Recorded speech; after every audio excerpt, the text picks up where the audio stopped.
the best of luck at the contest, to continue developing and remain committed to making the world a better place.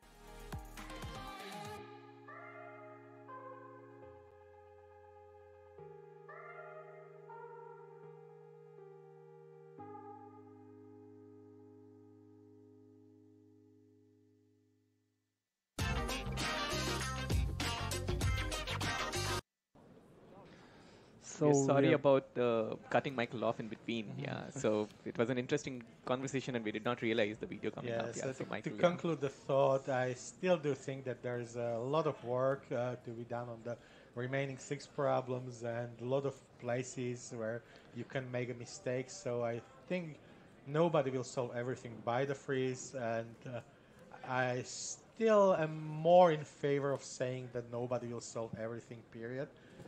But we'll see. So we actually now have 8 open problems in the first 75 minutes or so. We also heard that Warsaw finally abandoned the problem C for now and switched to problem B. Okay, so some deep technical analysis happening here. And in between, Michael, why don't you tell our audience, what do you do and what have you been doing and how are you in the analytics team here? Yes, so I've been involved with programming competitions for, I think, the last 20 years. Wow. And I've been active in the IOI quite a lot. I've been a member of the scientific committee for 10 years. Right now I'm enjoying years off and just training our local high school students to take part in the IOI. I've also been an analyst here at the ICPC World Finals, starting, I think, my first year in this role was in Warsaw, 2012. Wow. And I'm also doing algorithm coordinator for Topcoder nowadays. So I'm quite busy and I'm involved with all kinds of these international competitions. I think they are really important. I think they are really good for helping out these top contestants to find their place in the world, to make international friends, and building this entire community of people interested in programming contests. So the contest itself is fun, but it's only just one of the things that these communities like ICPC are doing for these young talented people. Yeah, that's great to know. So you said you are involved in the high school students, training the high school students in Slovakia? Yes, in Slovakia, I'm the main person running the National High School Olympiad. So you select the 4 students from Slovakia as well? Right now we are in process of selecting them. We have whittled them down to the top 13, and they will still come to a week-long camp to compete for the 4 IOI spots and some other international opportunities. Is the awareness about IOI pretty good in Slovakia? How many students generally take part in the first round of selections for the IOI? We are quite a small country, so we are a country of 5 million people, give or take, and we start with something like 100, 150 kids only. So, like in terms of statistics, the odds are really against us. But I think the extracurricular activities and such we make in Slovakia are still helping us keep the kids at a competitive level and give them a chance, even when competing against the best contestants from other much bigger countries. So meanwhile we have Moscow State University so far getting wrong answer on problem H, but they will probably try to fix it. I hope our analytics team will help us with what exactly they are getting wrong so far. Absolutely. So what do you think about this year problems? Usually for like last 2-3 years we had some easy problems that we usually solved by most of the teams in the first hour, and then the rate of submissions would trickle down because of that. So the second hour was like had seen much less action than the first hour, but this time around we actually have like since about 15 minutes since the start of the contest we have steady flow of submissions. Yeah, I think this year's problem set has many like medium level problems. There is nothing that would be really easy, but there is almost nothing maybe one or two problems that are very hard and hard to approach. So this kind of smooths out the curve we see at the top of the rank list, but at the same time, we still see a lot of zeros at the bottom. Honestly, when I saw the problem set, I was a little bit surprised. I was expecting to have 12 or 13 problems, and maybe one or two of them being easier than the easiest problem on this set. The teams that are coming to the World Finals are coming from different regions. Different regions have very different levels of experience in this competition, and I think a problem set with a wider spread of difficulties may cater better to some of those. At the same time, I think that as many of the problems that are on the easier side in this problem set are approachable enough, and given enough time, we should see fewer and fewer zeros. I don't think that the number of zeros we see now is the one that will be there at the end of the contest. It will just take these teams longer to get accepted. Well, I hope you're correct on this one. So, Moscow State University, meanwhile, after the incorrect submission problem H, they decided to print out the code and start working on problem G in the meantime. How do you know they started to print out the code? Oh, well, I guess they would print out the code Okay. because why not? Every team in the World Finals can print No, out. I thought the analytics team is telling you that in some way. I'm not sure about how many pages. Is there any limit on the? I think there isn't. There usually isn't. It's just please be reasonable. Yeah. I remember that in some World Finals when there was a possibility to do like a command line submission or something like this, and even if it wasn't, there were teams that had the strategy of always doing submit and print at the same time, just to minimize the amount of time. If the submission was wrong, then you want to have it on paper Sure. as soon as possible. If it was okay, then you get the print out, you tear it, and throw it away. We have here on the screen Tokyo and Warsaw. They're sitting almost side by side. Yeah. Moscow State University has finally moved up, right? And Meanwhile, very quite happy. interestingly, if Moscow will get the problem G correct, if they will fix the mistaken problem H, they will get to the first place. Yeah. And they are the defending champions. Despite the fact that the first correct submissions was like on the 40th minute. It's amazing how they recovered from this, but they will probably, to win by now, they will probably need to solve far more problems than Warsaw. Yeah. Yeah, that's the disadvantage of a slow start. But at the same time, these good teams had a lot of practice, and they can adjust their strategy on the fly. So most the contestants on MSU team are aware of this situation, and they will adjust the strategy and plan the choice of problems and such in such a way that they maximize their probability of winning. Sure. So what's your own? You now have like some benefit of seeing how first hour and a half of the contest panned out. What's your prediction? Who will win? Who will get medals? How many problems you will need to resolve these results? I still think I'm not adjusting my original predictions by that much upwards. So if I were to guess I don't know. I think it's way too early to guess the winner. The winner will be decided during the last hour on whoever manages to solve that one more problem that everybody else is missing. That's being diplomatic, Michael. Yeah. Come on. Give us something. I'm kind of surprised by MIT being only in 12th place at the moment. I think we will see them climb higher as the time progresses. This is, in the recent years, one of the strongest teams we have seen from North America. And yeah, I think they still have a good shot at gold if they don't get stuck somewhere. Do you think Problem J will be a huge asset for Moscow State University in the coming hour or two? I think so, yes. I think Problem J is one of the ones where the contest will be decided whether or not you get it. So Moscow State is sitting pretty at the moment, and I think that fixing H is only a matter of time, and they will definitely get it sooner or later. So J and G, which one is the harder? Uh, I think J is harder of the two. I think G is a problem that most of the top teams will have at the end. I think J is a problem where some of them will and some of them won't. Okay. It seems like Kaist almost got problem G correct, but one of the lastest cases got time limit exceeded for them, which is quite unfortunate. They could be catching up on Warsaw in terms of number of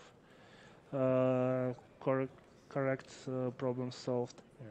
Well, traditionally, the time limits at the World Finals have been quite forgiving, but at the same time, you still have to be careful. Even if you have a reasonably good time complexity, you cannot just throw around logarithms here and there and hope that it passes. I'm sorry we have to interrupt here because there's a video coming up from our sponsors, 2 Sigma, and we'll be back in this discussion Couple of after that. minutes. Yes.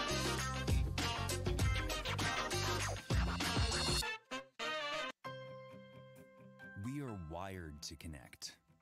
Our brains, 100 trillion network synapses that seek patterns, meaning, and relationships. And that's why at 2 Sigma, we hire some of the most talented people in the world and give them a work environment balanced by fun, autonomy, challenges, excellence, and yes, personal connections.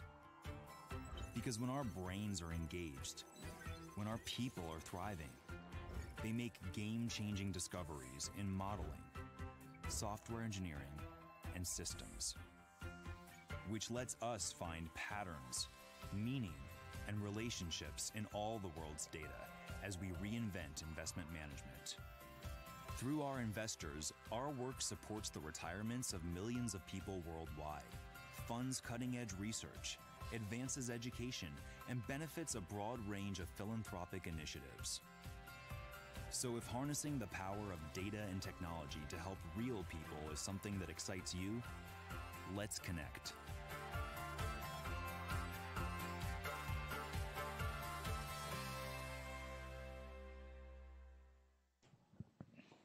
So meanwhile, one of the teams, one of our favorites, Massachusetts Institute of Technology, solved problem B, which may help popularize, as Misha said, these problems among other teams because they will see it in the top. Oh, sorry, seems like our video, we have some small problems. It's worked now, There's thank somebody you. who's asking how much is the time penalty for a wrong answer. It's 20 minutes, right? Yes. Yeah. So each time you make a wrong answer, 20 minutes get added to your time penalty. By the way, do you think there is any reason for 20 minutes? Yeah. Or is it just tradition? It's just tradition as many things. There is no. I don't think there is a scientific argument saying why 20 minutes. But would be things the can optimal dramatically choice. change if we tweak this 20 minutes to say 30 or 10. Yeah, well, both of the limits Yeah. do definitely change the setting very much. Yeah. If you increase the penalty to something very, Yeah. very large, then it pays off to be somewhat more cautious. If you Yeah. decrease it to 0, then Doesn't teams matter. will just throw Yeah. submissions at Actually, I think Open Cup finals for quite some time used a system where top 10 teams can participate, and the first team got like penalty of 10 minutes per incorrect submission, second team got 20 minutes per incorrect submission, and the 10th team got 100 minutes per incorrect submission. Between another team from Yeah, India got an AC. there have been experiments with this. There have also been contest systems like the one at the Andex where you have you can submit blindly or openly. If you do it in the open way, you will get to learn to the result, but you can get these penalties. If you submit blindly, you only get one attempt, but then instead of time penalty, you will get a time bonus. Wow. So you can take Oh, more risks. that's quite In interesting. the meantime, Moscow State University fixed the year on problem H and got accepted. So Wow. they are now joining Warsaw with 5, and meanwhile, Igor has his eyes set on Moscow State University now, and they're Warsaw hadn't submitted anything for 40 minutes. yes. So finally, the defending champions are catching up. So say if Moscow solve B or G, they will take the lead.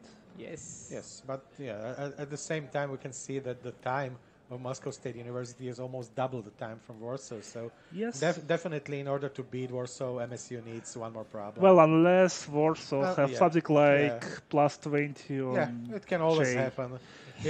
A solved problem is better than any time penalty, so especially close to the end of the contest, and if you have a solution that has a reasonable chance of passing with some tricks or some pruning that is not completely correct, teams will Yes. sometimes dedicate 20 submissions to just trying to get it accepted. Sure, So sure. everything may happen. So, meanwhile, Massachusetts Institute of Technology still lacks problem D, which is one of the easier ones. But they're catching up, right? They've solved 4 and they're now in the top 6. Yes, they definitely catching up. So, our predictions of Moscow State University, Being in the University top of 4. Tokyo, in Massachusetts Institute of Technology battling it for the win probably get a little bit adjusted by adding Warsaw. But otherwise, Well, otherwise, despite early problems, they're all here. Yeah, one other thing that surprises me is that none of the lower-ranked teams so far have attempted problem I. As we know, there's the extra motivation in terms of money for being the first to solve this problem. So far, there has been only 6 submissions by the University of New South Wales, nobody else. Yes, and I guess the solution is plainly incorrect. They just simulate the robot for some time and then say, Yeah. oh, well, infinity, if... The solution to problem I is not so difficult in terms of Yes. thinking. It's just a lot of coding and technical, so like solving and being precise. So Do you think we will have a situation where some top teams will have, say, A, B, D, E, G, H, and J, and then whoever of them solve at I, and whoever of them solve C, F, or K may get ahead of the others? Or do you think we should add J to the harder problems? I think we should add J to the harder problems. It is quite possible to get halfway along towards the solution of J, but having one factor of 50 or 100 in your solution more than the required one. So I think there will also be teams with correct but too slow solutions on J, getting time limit exceeded and spending time on trying to improve the running time of their solution. I think it looks like that Moscow State have coded the J in less than 20 minutes, so it seems like after you came up with the correct solution, it's quite easy to code. It also depends on the approach. On problem J, you can have an approach where you essentially solve one-dimensional problems and you solve n of them, and this is quite easy to code. But you can also have a correct approach that involves two-dimensional sweeping and maintaining some balanced structure, and this one is much more difficult. So it very much depends on which of the approaches you discover, whether if you find the harder one to code, whether you spend some more time thinking about how to improve the complexity of your code. So it's a good problem for the top teams. It will make a difference. Meanwhile, Forso made their first correct submission in this contest. They got about wrong answer about halfway through tests on problem B. So their penalty is increasing now. Oh, it's not by much for now, because you see, basically the easiest problem, time to solve, almost stayed to 15 the minutes, to the time like 10 times around if you solve 10 problems. Yeah. So Still, do you think it's actually time to switch for some contest system use time of the last correct submissions instead of cumulative time of correct submissions, because otherwise like start of the contest is too important. Yeah, I think I prefer the way it's done, for example, in Google CodeGem, where the last point in time where something happened for you is the one that matters. If two teams are tied, whoever reached the number of points sooner is the better one, and this I think this might work better. I'm not sure whether there's political will in the ICPC to even think about such a change, but it might be interesting. I mean, something like 20 years ago, there was no political will to think about automatically testing submissions. Yeah. Instead, judges just. Things do change, and I think the things do change for the better most times. Do you think we will actually have interactive problems next year? Because this year there were interactive problems in the dress rehearsal. Yeah. So. Do you have any information? Maybe, for example, they have some kind of interactive problems in the shortlist, but it got not selected in the end, or. Yeah, like my word on this is not authoritative. I'm not the judge for this year, but everybody's best guess is that precisely this is what happened. So there was a shortlisted interactive problem for this year that narrowly didn't make it into the final problem set.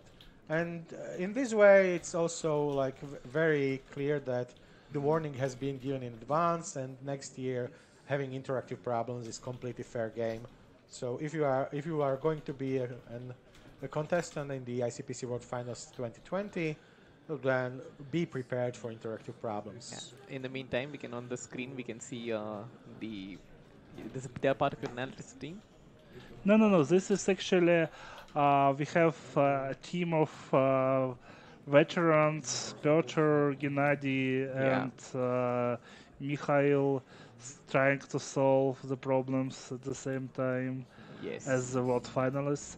Igor, is there a way for us to know which problems, which language people have solved the problems in? I still wait for the word on how many they solved. Yeah. Okay, so it seems like we have to say goodbye to Mishev. Thank you very much for joining us. It was very informative. It was a pleasure being here. So goodbye, everybody, and enjoy the rest of the stream. Hope to see you next year. Yeah, thanks, Michelle. Yeah.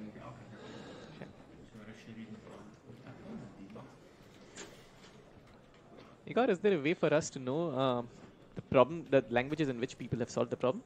Actually, almost everyone so far have solved in C++. So no Java, Python? There are, I think, 2 correct submissions list as of 15 minutes ago in Java and none in Python or Kotlin. Okay. So most of the submissions have been in I C++. guess would JetBrains decide to add some kind of price for first correct submission in Kotlin, then we will have. Sure. In the meantime, we have our next guest from Prodigy Finance, Zach, and we will be talking to him soon.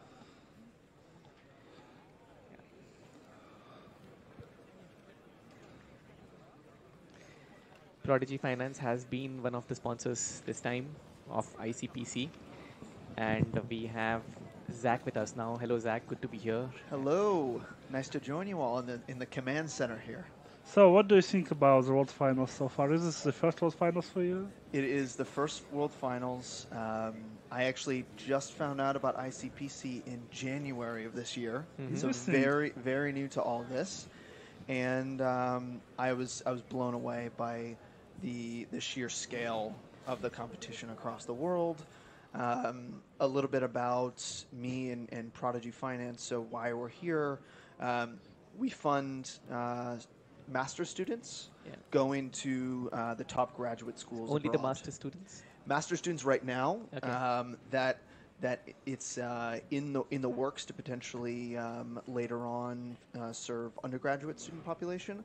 But right now it's masters. So we've been around since 2008. Started with MBA programs, and now in the last 4, we've expanded to all the top engineering schools and programs. So computer science, all across the world. We serve students from 150 different countries. Okay. Sure. Meanwhile, Seoul National University solved problem B, and they also joined our top of the scoreboard teams with 5 problems solved each. So they moved to the 3rd position now. Meanwhile, Moscow working simultaneously on problems G and K, not working on B. Quite interesting. And we have a video coming up. We have a video coming up with current day of new teams. Let's see it.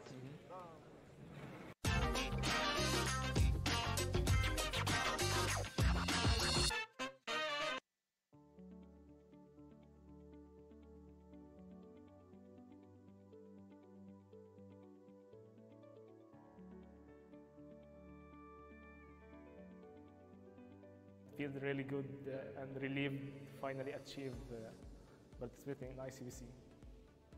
This year we were 3 students that we didn't had any internships in our summer vacation, and we decided all 3 to train as hard as we can in order to qualify to World Finals and to make a good impression at the regionals and to qualify to the World Finals. I was about to give up this year. Like we are all third-year students, and there's a lot of stuff going on, and it's hard to concentrate on the competition. But my friend is very aggressive. He wants everyone to train, and yeah, we try to go for it once more time, and it turns out to be great. I've competed in regionals for 2 times. Last year, and I mean the season before this one, right, and this season. It was amazing. I didn't expect it, definitely. There are some strong teams, and I thought maybe we could make it to the finals, but I didn't expect that we were going to win. So it's a bit surreal, I think. It's a very good feeling. It's for most of us the first very big competition that we attend. It's all very impressive. The organization, all the contestants are very good contestants. It's great to be here with so many good contestants from all the countries. A chance to meet them, to know contestants which we couldn't meet somewhere else. It is the first time that our team got to Europe for all 3 members. And the atmosphere and the feeling of being here and enjoy the air, the sceneries, awesome. Our university participated in World Finals 20 years ago for the first time, and this year is the second time to participate, so we are so happy. It's fantastic meeting people from all around the world also, and also representing my country and my university is something that I've always wanted to do. I think it's very exciting. We worked hard to achieve this, and we like to enjoy it. Mainly we are having fun, meeting new people, looking for good internships. I think the most important thing in this contest is teamwork between the teammates. So I will show the other people to our teamwork in the contest. We want to experience the local culture, the atmosphere in Porto, and also the atmosphere of a major competition like the ICPC World Finals. My goal is to have fun. That's like #1 reason I'm here, and also try to solve as many problems during the finals.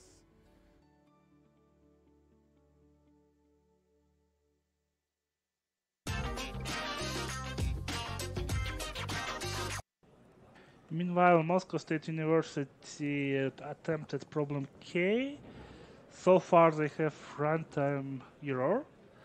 So we'll see if they will be able to fix it. Problem K wasn't expected to be solved so early in the contest, but yeah, that's the first attempt on problem K by yes, anybody. But there were already quite a few things that were not expected. Yes, so far. Today already a lot of things are happening which are not expected. So we are still with Zach from Prodigy Finance. They are they fund students as loans, right? I was looking at one of the video in the morning, and you don't ask for collaterals, is what I got to know. So can you speak? Let us know more about it, the audience. How does it work? Yeah, absolutely. So traditionally, with loans, banks will only look at your past experience or your family's history if you're a younger student. So what we actually have found is that that is a huge prohibition for potentially a student to go and realize their dreams abroad. So what we've set out to do and what we've done for the last 10 years is create a model.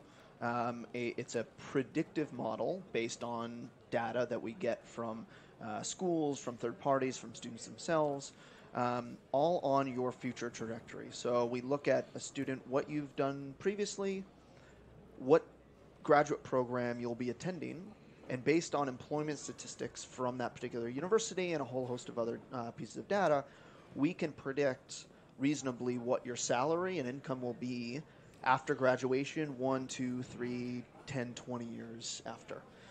So we're really investing in what you can potentially get to, not what your family has done previously or what you have done previously.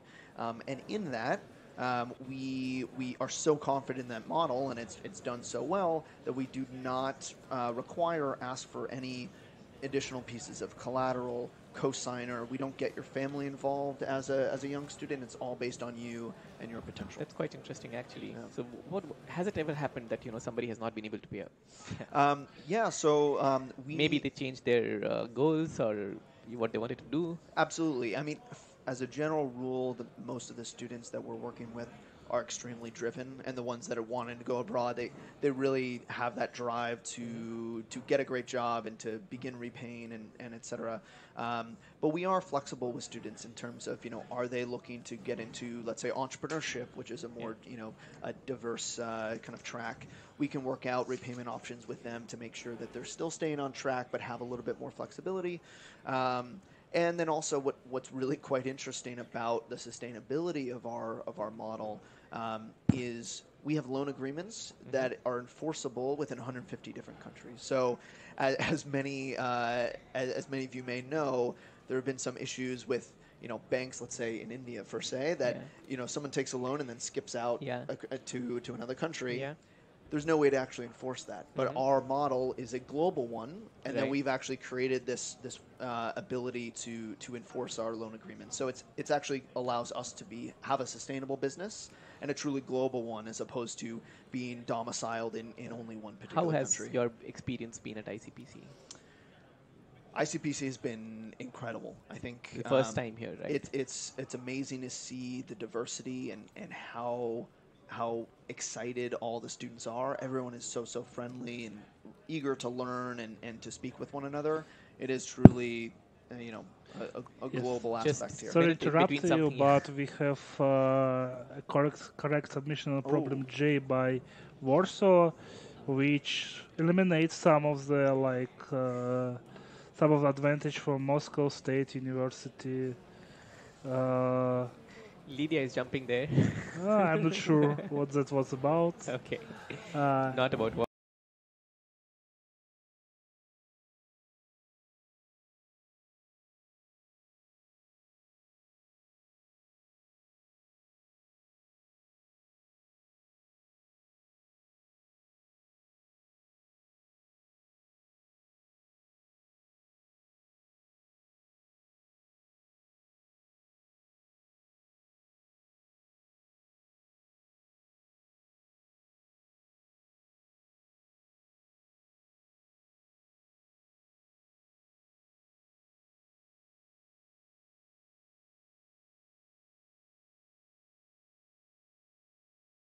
Yeah, sorry, back to Jack. So I've really enjoyed ICPC so far. I think us from Prodigy Finance, we're really looking to fund a diverse pool of students to access, their dreams and to be excellent in their field. And just looking at all the students, it's really a true cross section of what we believe in. Is that no matter your background, no matter where you're from, your talent should be what shines through. It's not about, everyone should be able to access their dream education and careers. So do you also hire engineers, or do you intend to hire from this kind of pool? So we do have a large. I'm sorry, we just have to take a break here because there is a video coming up on the tourism at Porto, I believe. Sure. So we'll come back after that. Yeah.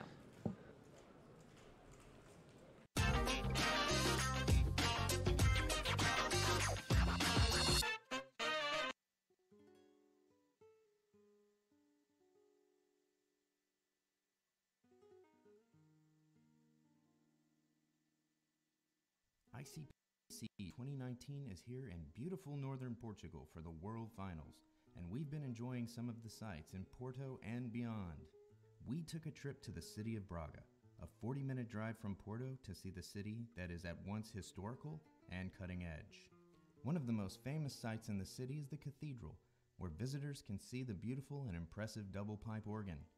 The cathedral took 9 centuries to build, and you can see a variety of architectural styles throughout the building, including Baroque, Gothic, and Neoclassical. In the main altar and in smaller chapels are shiny silver and gold leaf objects, representing a time when Brazil was a Portuguese colony. Braga is also known for its delicious typical food, found in restaurants like Bem Me Quer, where you can find dishes like traditional codfish and potatoes, and special desserts like pudim abade de frescos and sopa dourada, as well as port wine. The lovely Santa Barbara Garden is by the Rectorate of the University of Minho, which excels in the modern world in science, engineering, and particularly nanotechnology. The University of Minho was a pioneer here in Portugal.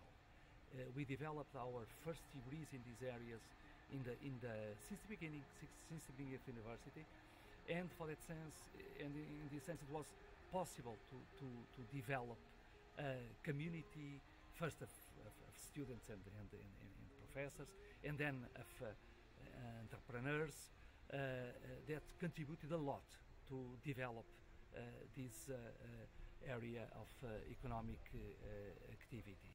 Braga is making its mark on the world with innovation. Startup Braga incubates and accelerates companies both in Portugal and from Brazil, India, and more. So we have nowadays a city that is well prepared, for instance, in fintech clusters.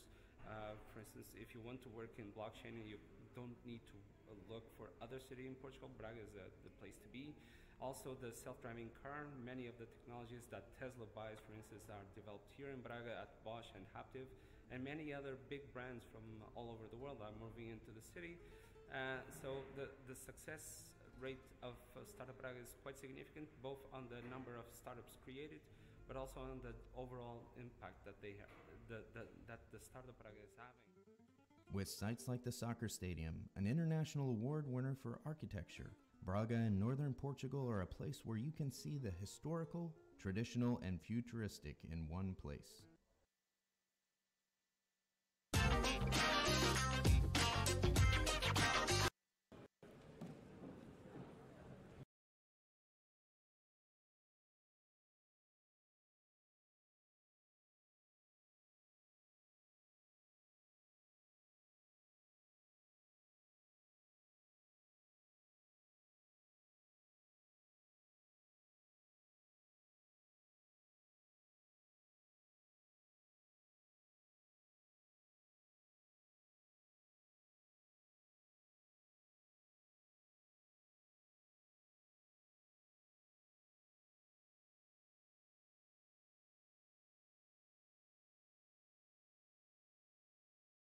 That it will catch anything, but wow. apparently it had. Wow, so the contest has become hotter. Also, we have MIT submitting problem G. I am still waiting on information of what was the problems. So MIT is also closing the gap.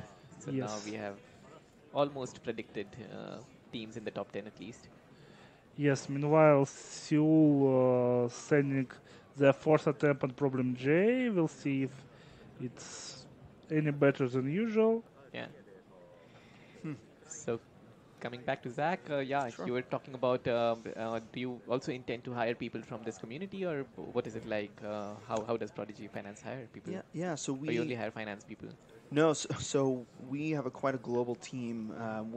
The company is based in London, the UK, but actually our founders are from Cape Town, South Africa. Okay. So one of the big priorities for them is actually do a lot of hiring in Cape Town specifically. Okay.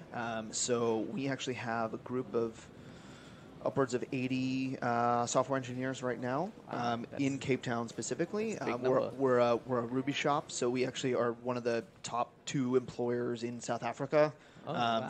for that particular type of work. So we do a lot of recruiting in that space. And actually, you know, if anyone's listening and kind of interested in making a move to an incredible place in Cape Town, we are certainly all ears. We're really open to hire from other people, other countries as well. Yes, absolutely. Okay. We're actively growing.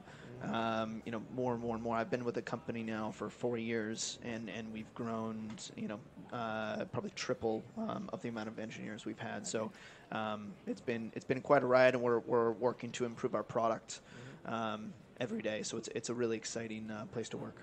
That's really, really cool to know. Meanwhile, we have still submissions on Problem J turned out to be correct, and they also joined top teams with 6. MIT may do so as well. And MIT has now moved to the second position. Yes, they solved Problem G and moved to this to third position actually.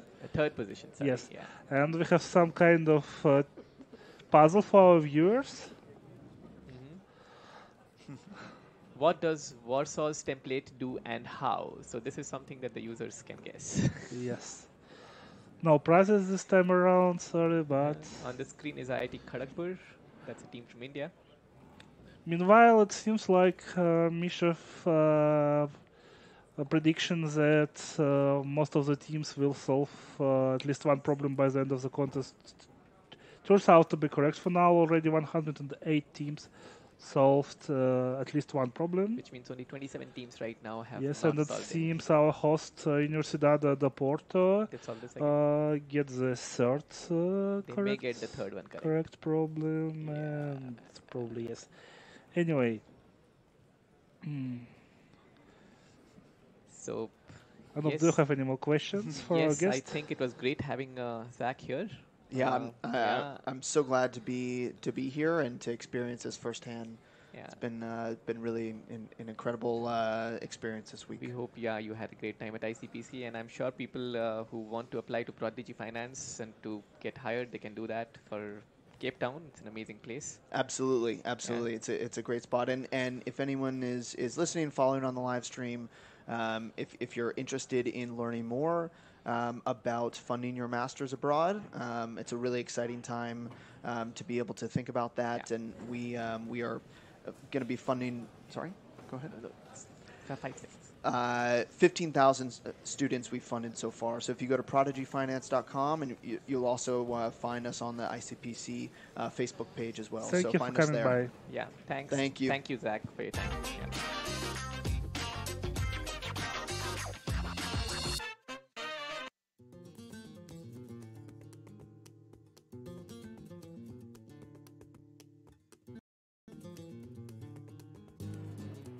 Today we are having a tour through Porto, through the center of the historic part of the city.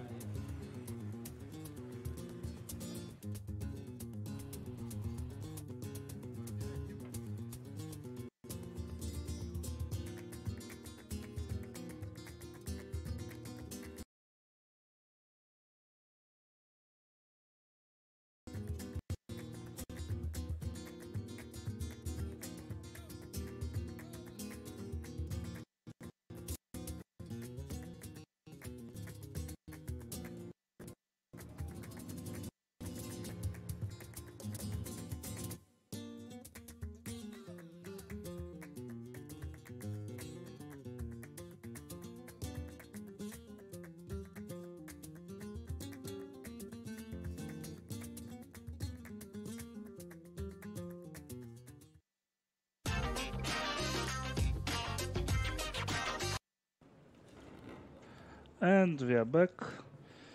This time around, nothing really happened during the intermission.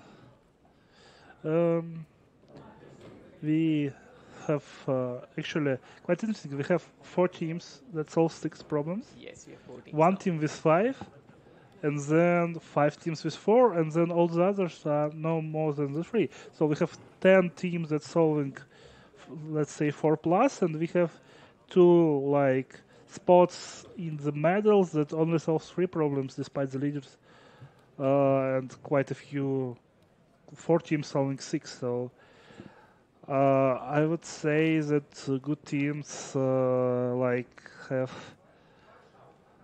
the very best teams and good teams this year differs by quite a lot. Yeah.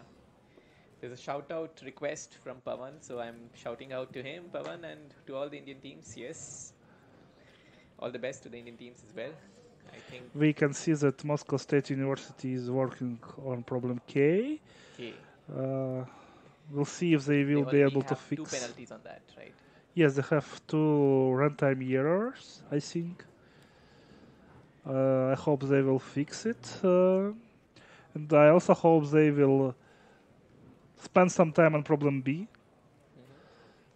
In the meantime, the institute from India, IIT Bombay, is doing quite well. They have solved 3 problems and they are at the 31st position. So, for now, we have almost all regional champions in the medals. Only Latin America and Africa and the Middle East is lacking here, but I hope they will. For example, for now, if University Nacional de Cordoba will solve one more problem, and they already solved one of the harder problem G, so if they solve easier problems D or E, they will have 4 problems and will join top of the scoreboard.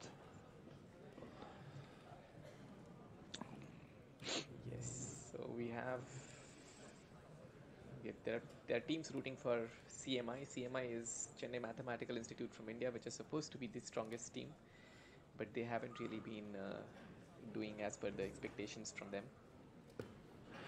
We also have information that University of Tokyo is working on problem F, and they have they're close but to solving it actually, so they are on the correct track to solve it. F, that's one of the unopened problems. It's an unopened problem at all. I'm still very surprised problem I is not solved by anyone, because it's much easier than problems K and F. And probably easier than problems G and J. Yeah, but nobody even has attempted it, right? Yes, nobody has even attempted it. So Warsaw resubmitted problem B. No, actually, one team had tried it, but hadn't succeeded. And Warsaw strengthened the lead a bit, solving B. Yeah, so Team Warsaw, University of Warsaw has now a clear lead of 1 problem again, and they are at the top position with 7 problems solved. They've solved B2. It makes it much harder for the defending champions now. Yes, it makes it's much harder, but, well, we expect that Moscow State will not have much problems with B. The question is more about more harder problems like K, I, F, and C. Actually, I think both of the team in Warsaw and Moscow will solve I with not much of a problem as well. Okay, so the main contention will be... So I think the World Championship title will be decided on C, F, and K. C, F, and K? Yes. So C, F, and K for Igor.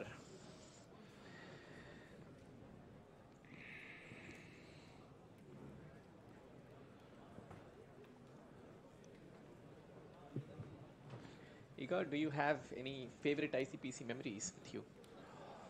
Well, I think last year when we realized that Moscow State submissions was jumping correct. In the chair, I know, while commentating. Yes, because for so many years there was 4 second place finishes for Moscow, and never a world title, and finally it happened. So last year was the first time when University of Moscow actually won. The first time. Yes, that's the first time. Yeah. And before that they had 4 second finishes, right? Yes, 4 second place finishes. Before that, I think it was when we won Northeastern European Regional Contest in 2006. But your favorite one is last year? Yes, I think so. Yeah? Because Moscow State won quite a few North European Regional Contest title, but never the ICPC won finals. World Finals, yes. So that was your favorite. So that's Igor's favorite ICPC memory till date. Quite expectedly so, because they had come so close and been second position at 4 times before last year. Yes, we now will have some video from one of sponsors, JetBrains. Yeah.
So welcome back. We are live from Portugal. This is you can see the live scenes from ACM, sorry, not ACM anymore, ICPC World Finals 2019.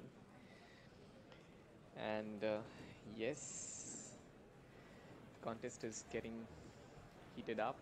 We are 2 hours, 10 minutes into the contest.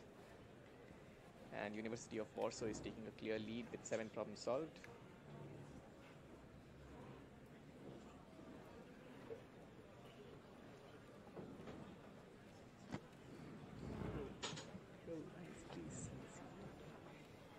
And we have another guest with us now in the ICPC live room. Sorry.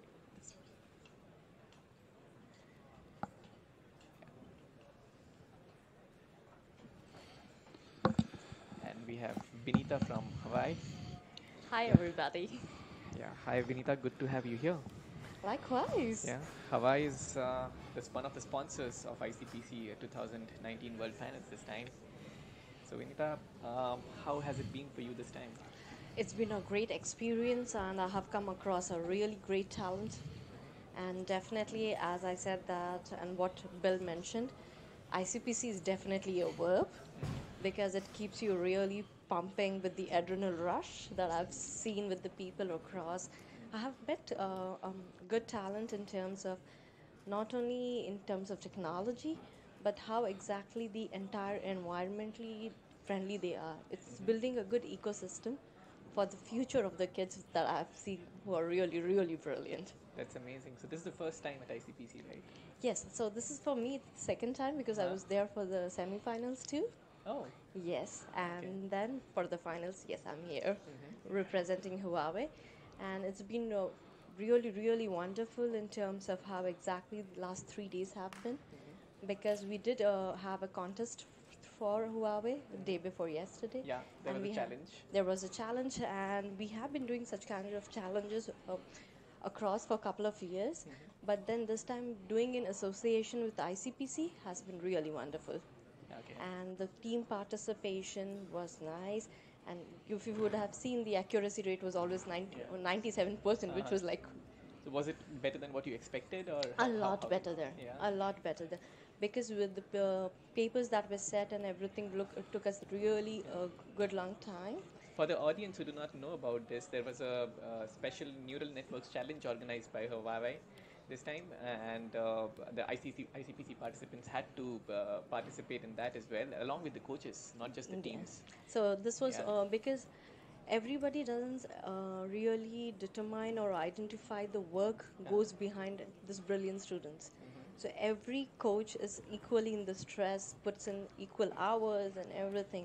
And you know, I think we all believe in Guru, which is our mentors, and they are really special. And we as Huawei, we really wanted that even their accomplishment should be identified and respected. And this is why we also had prizes for the coaches. There were a lot of good prizes. Yes. Yeah, a lot of good prizes that were won. Igor, did something interesting happen there? Yes, actually I can say that almost all of the top teams now, for some reason or other, working on problem F. For example, Warsaw and MIT and Tokyo all working on problem F. Meanwhile, Moscow... one of the hardest problems. One of the hardest problems. Moscow working on problem K and B at the same time. Okay. MIT working on problem F exclusively. Tokyo working on problem J and F, and Warsaw started to work on problem K as well. So it's quite interesting that all of them ignore much easier problem I for now. Coming back to Binita. I think last time also, most of the time, what I have seen in ICPC, people reserve the easiest for the last, because that may or may not be a good strategy. Actually, it's a bad strategy because you get bigger penalty times this way. But I have seen this happening even in the semi-finals at times. Okay, you mean the regionals? Yeah.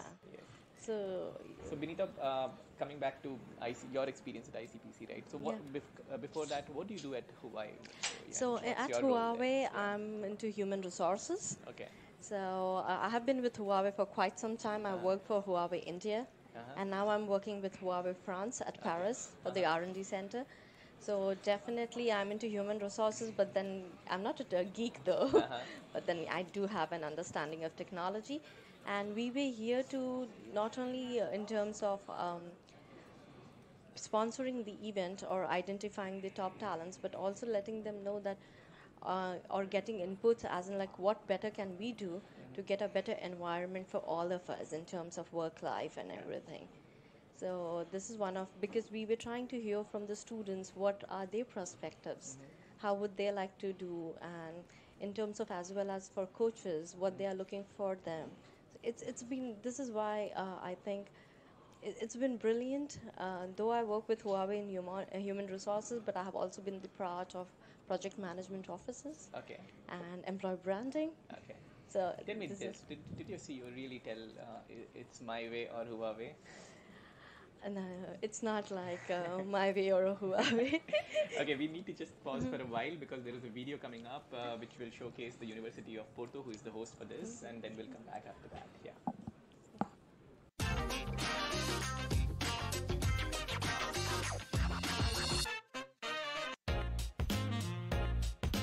The University of Porto sits in the top 1% of the world's universities, internationally recognized by the quality and depth of its teaching and research.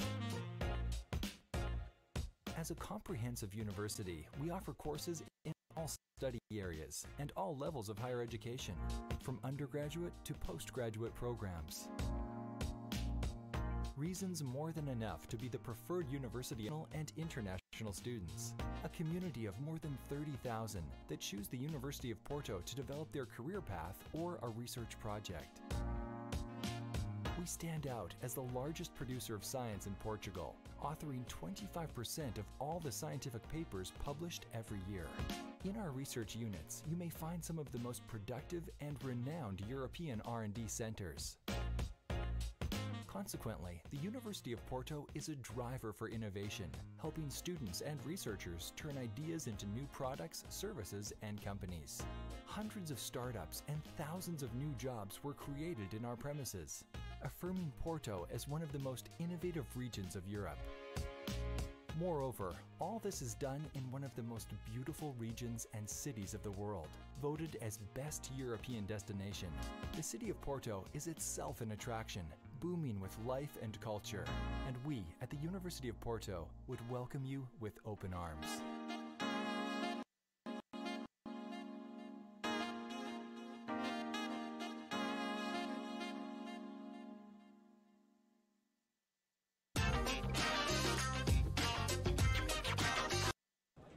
So we have several noteworthy events.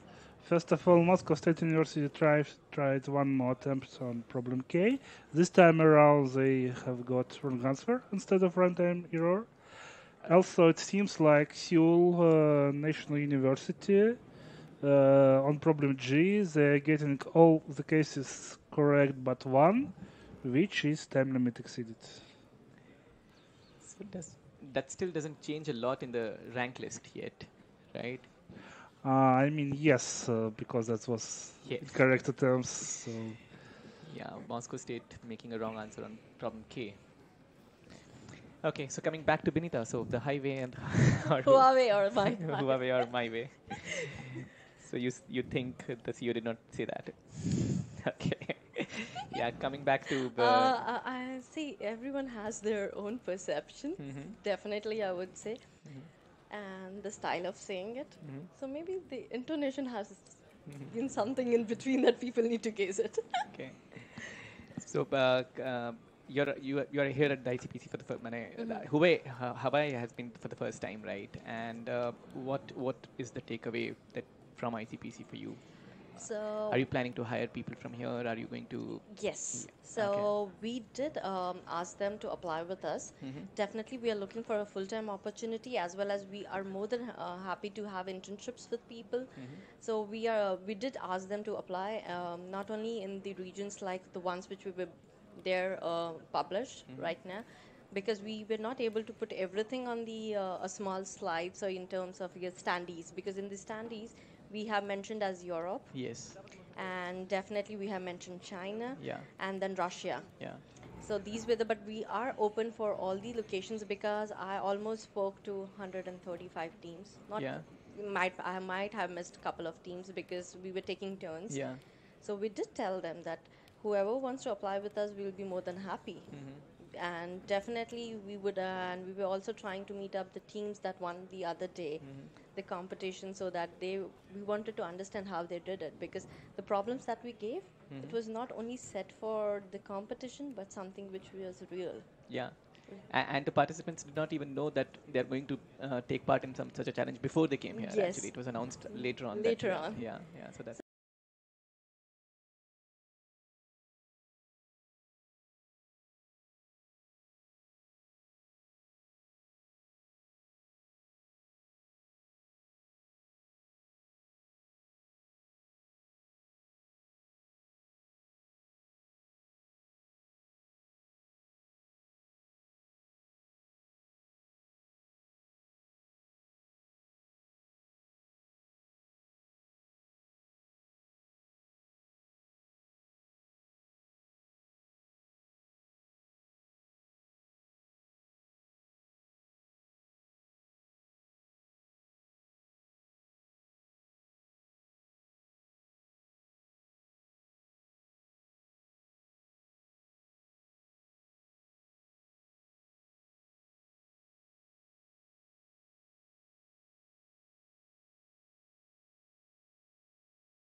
Okay. Yes. Or probably two of them to be able to I quite expect at least 10 problems will be needed to win. Yeah. In between, IIT Kanpur from India has also solved one more problem. So they are now at the 49th position with 3 problems solved. So we are here with Benita, and she is with Huawei. Yes. Yeah. So you had a great experience at ICPC. I really I'm still having a great experience, and I think I'll be taking this forward. We as Huawei would like to take it forward for next couple of years. Yeah. Oh, that's great news for ICPC. Yeah, that's great news definitely for us. We would like to, because it's like a learning curve for all of us, and as in my personal experience, or because I would not be the entire spokesperson for Huawei, but whatever the experience that we have got has been really, really great. It's not only about the interaction, but we have kind of met people from wide ranges, different technologies, right from we have met people from booking.com to we have people from Prodigy, we have people, they are the other sponsors that I've come across. And yes, it's like you can see everything all together. So I have another question. So are you only hiring for software engineering positions, or are you also looking to hire for other technical roles? No, we are actually hiring for all technical roles, and we did mention like almost 12, 13 domains. And we said that if you're interested in, apart from any of these, send in your resumes to us, and we will look into it, which work locations you want to work. And is it only open to the ICPC World Final participants, or also our users online? Users online as well. Yeah, okay. That's great news for the users online. Because we welcome talent across the world, and we would love to have a very diverse people, because diversity, as you know, brings the best out of you. Absolutely. So anybody who is listening to us and want to apply to Huawei, they can send their resumes to Okay, we right now we have exactly right now the ICPC ID. Right. They can send us onto the ICPC Okay. ID because we Okay. are trying to collaborate all the resumes. Apart Right. from that, they Right. can always go to our career On website. your website, right? Yes. Yeah. Please reach us on your career website, and we'll be more than happy to Yeah. welcome you at Huawei. Yeah. Great talking to Benita. Great having you here. It's pleasure to Yeah. be here. Thank you Thank you. so Thank much. you so much. And I wish all the participants and everybody a very good luck and a very good future ahead. Yeah. Take care. Thank you. Thank you.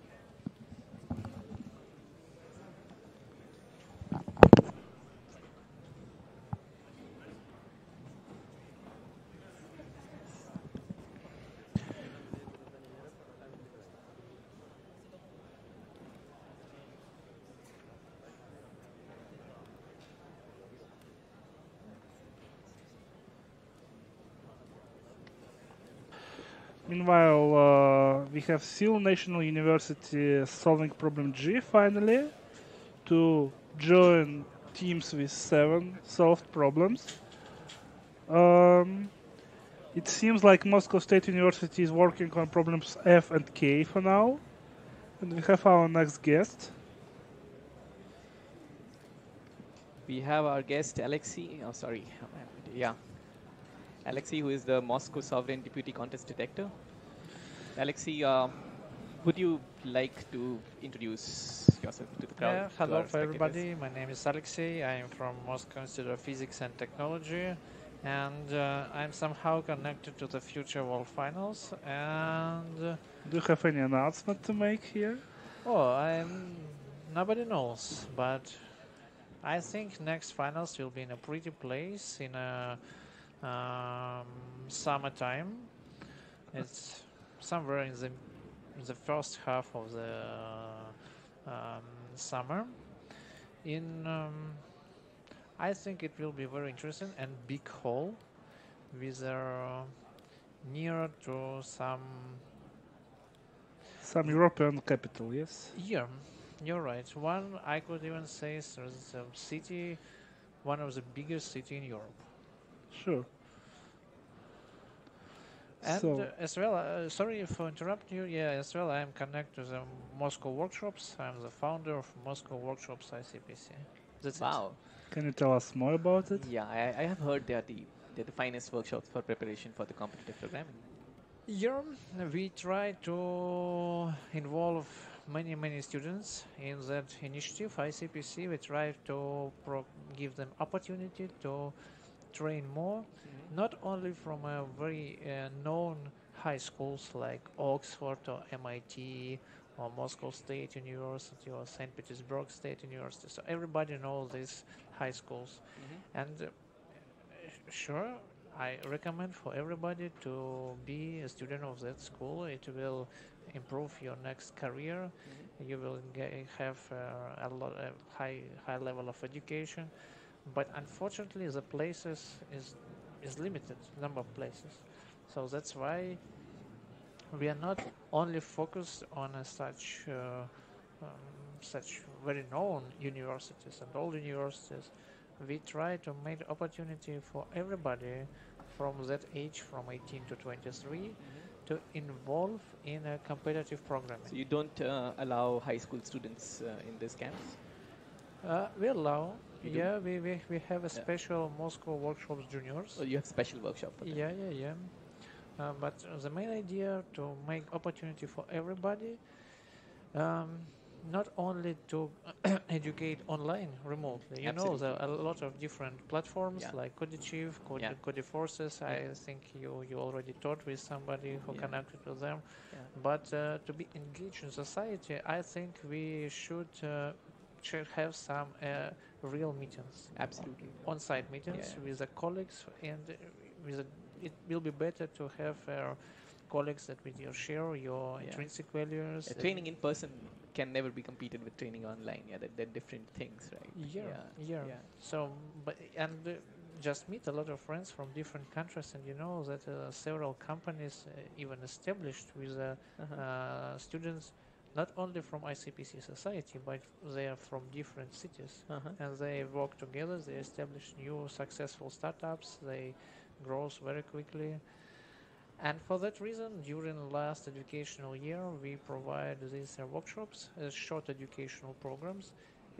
The long term is very close to World Finals. Like here, we spend around 1 week in total discussions, dress rehearsals, some tech shows, and we provide them in Moscow on MIPT campus. So it's our university of where we established that initiative. But after that, in Belarus, is a small city named Grodno, on the west part of Belarus. So most of these camps happen in Russia and Belarus? No. It's the second place. The third place is Barcelona. Barcelona too. This place is not far from here, from Porto. Yeah. It is very close. And is it the same as Hello Barcelona camp that happened? Yeah. Okay. This Hello Barcelona organized. We have a local host partner. Yeah. But every educational program and promotion we made from a Moscow workshops team. Okay. So the next was in Beijing, China. Yeah. With a Byte dance company. Right. Do you hear something about them? I heard about the thing that happened. The camp, it happened immediately after Snackdown, so a lot of participants went there. It was a place where we really introduce, invite students from US, China, Poland, Russia, and Australia. Right. And if you see on the score table, majority of them is in their. So when you say you invite people, what do you mean by that? So is there a selection criteria, or can anybody apply to this, or only certain people with certain eligibility can apply to them? We try to build it as more open as possible. So we invite them. We have a different divisions. Okay. Division A, B, C, and D. A, B, C, and D. Yeah, 4 divisions. A in focus on teams for World Finals level, or very experienced team who in a future World Finals will participate or have enough potential to participate. Division B is a bit lower level when you need some lectures and algorithms to learn, but you already practice a lot. C is a level when you first start with the special lectures, and D is around beginners. And we ask students just to fulfill the form like they feel. So if they would like to go to Division A, okay, we will accept it. You will go to Division B, we will accept it as well. And during the workshop, in a very few cases, after the first day, they come to us and say, "Oh, okay, we have another. Our estimation was not so right. We would like to change from Division B, for example, to Division A, or vice versa." So these divisions happen in parallel? They're happening together? Yeah, in parallel. Usually in one location we could manage 2 divisions. For example, A, B, A, C, something like that. Okay. So Beijing was a very interesting experience. How many people attended the Beijing workshop? Around 1,500. Okay. Students from MIT came. The team from MIT, they were there. Yeah. Yes. Yeah. They won this workshop. What looks one is we provide a lot of around 7 or 8 different countries. Yeah. We manage them together in one score ranked with ITMO ranking system. Right. And they took the first position in this scoreboard. But they're very strong. Yeah. They're very strong. Very strong. Yeah. How is MIT doing, Igor, right now? They actually in the first place, and it seems, according to analytics, they are on the right track for problem F. Would they solve this problem F, the top 4 will be ahead of everyone else by at least 2 problems. Yeah. Students from Moscow State and University of Warsaw also as well. They were also there. Attended here, but in February they just became behind their MIT. But we'll look what will happen this World Finals. Very interesting. So after Beijing, we provide these workshops in Russian Vladivostok. Okay, Alexei, we will come back to this. Before that, we will show a video on the problem yes, analysis. This is our for first problem analysis. It's That problem E, the first one that was solved. First one that was solved, yeah.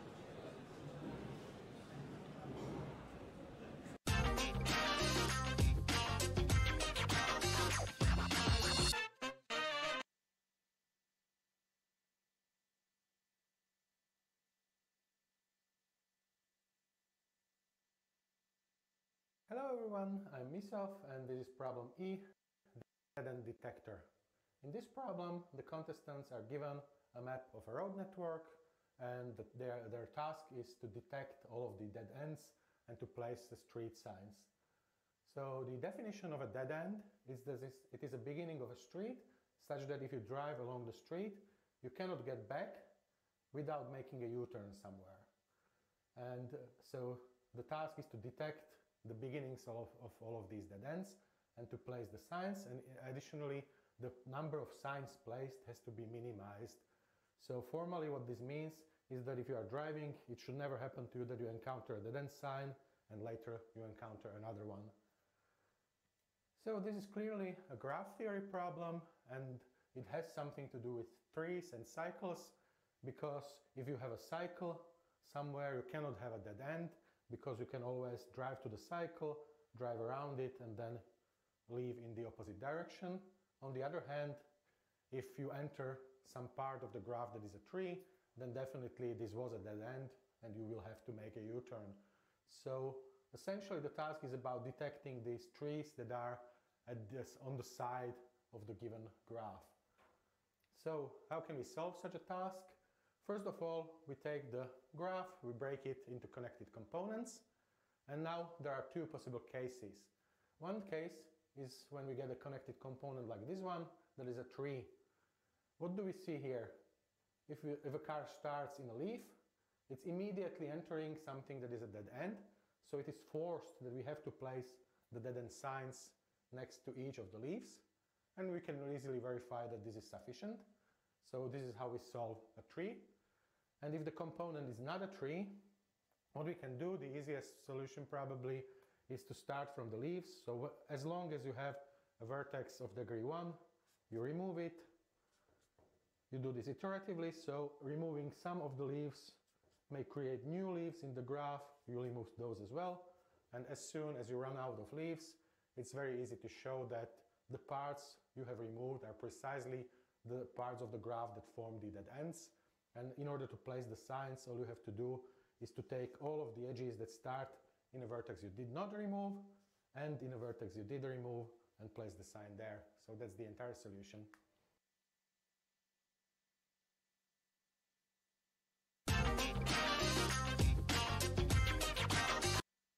So thanks Misha for showing us solution on problem E.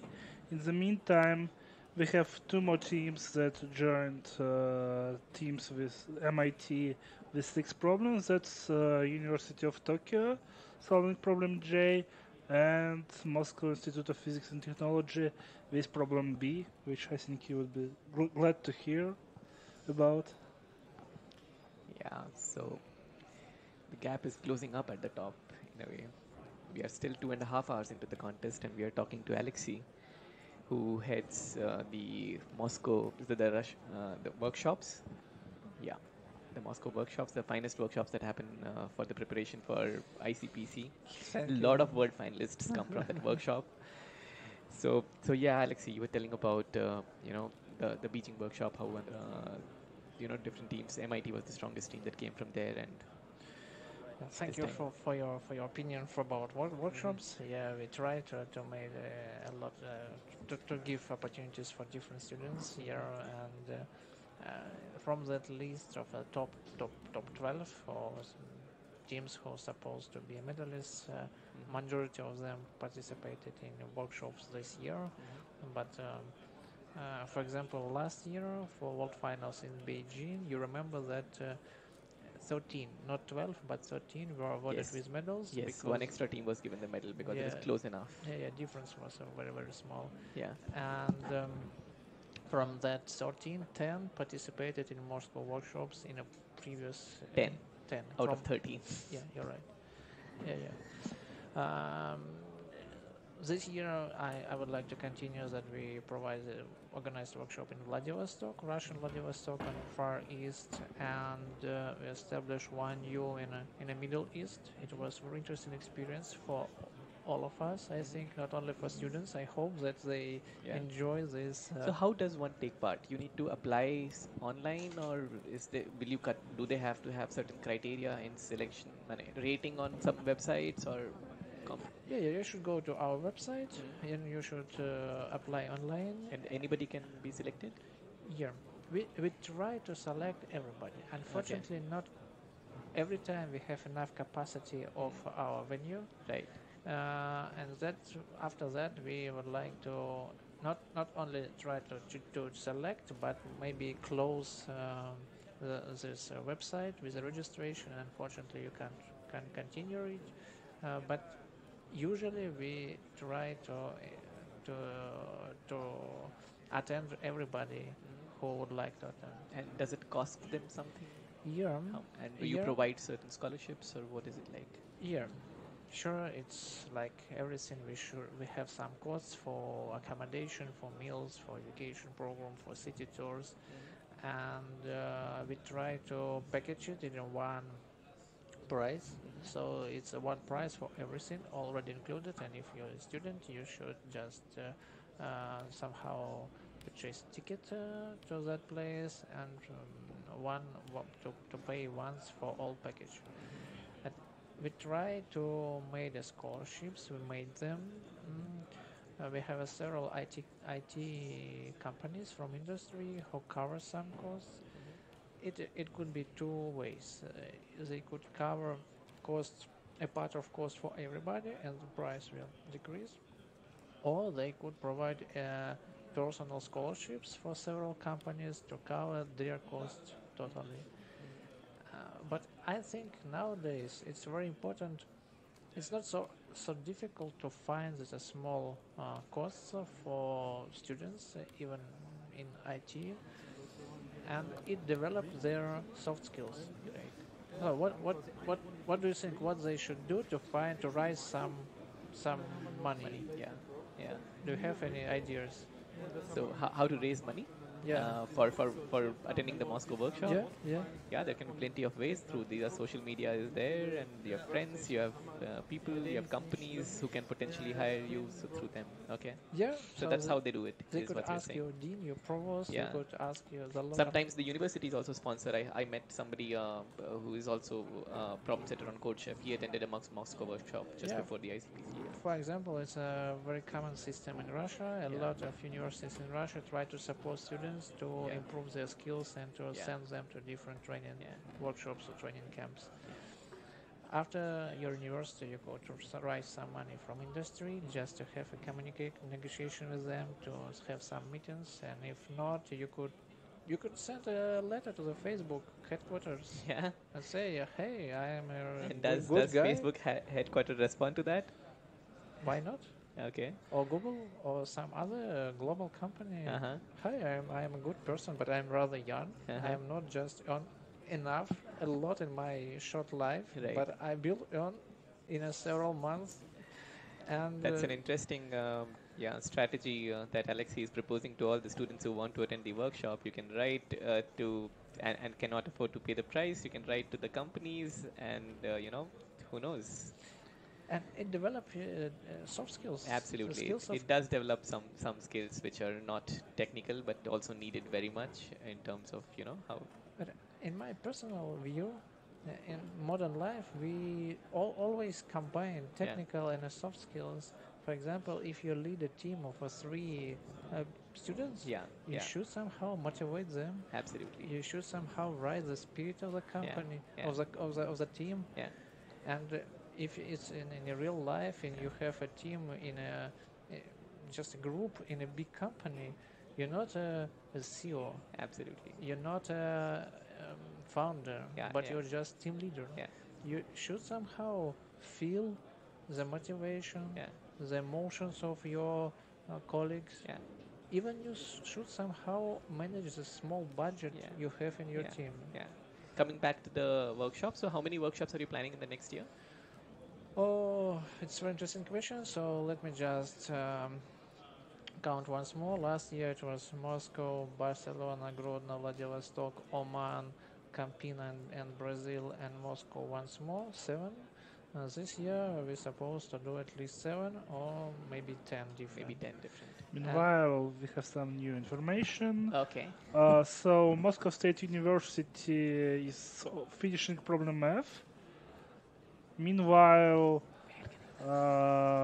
MIT actually finished problem F. They passed all the sample test cases, but for some reason they decided not to submit it yet. Yeah? They printed it out and started working on something else.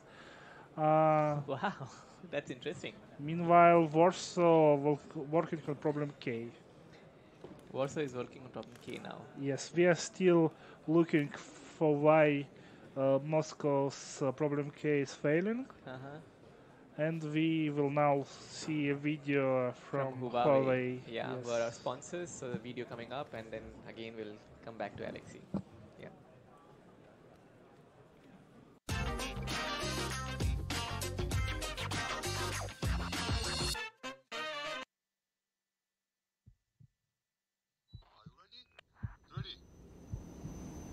Let's start. We are live. Hello, world. There's no reason we should waste it. There's no miss. Ready now for all that's coming. We're standing at the edge of all that lies ahead. We the life we wanted. It feels like everything is going our way. I think we made it after all the waiting. It feels like everything is going our way. We put every doubt behind Daniel, us. All the hope we hold what did you see? Mama, a bigger fish. It's called narwhal. Honey, Daniel is learning something new. Oh, Daddy saw your painting. Daddy's black magic will surprise you. Place this order for my son. Order confirmed.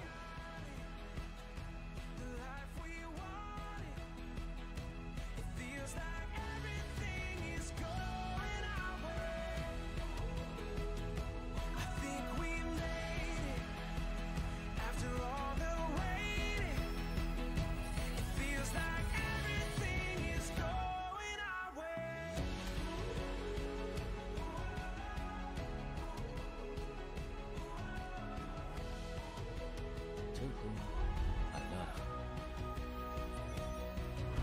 The day is ours and we can take it. Open up your arms, embrace it. Oh, I think we got it. The life we wanted. It feels like everything is Sleep, baby. going our way.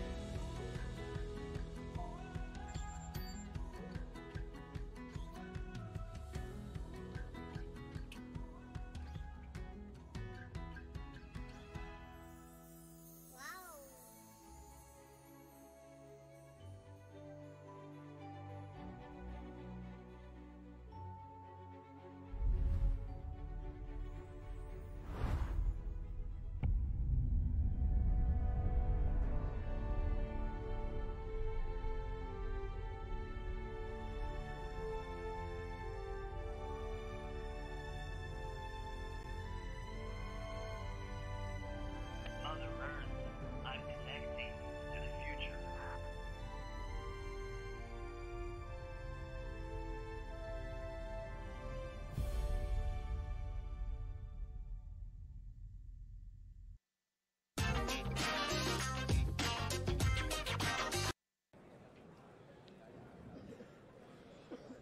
So we are back here.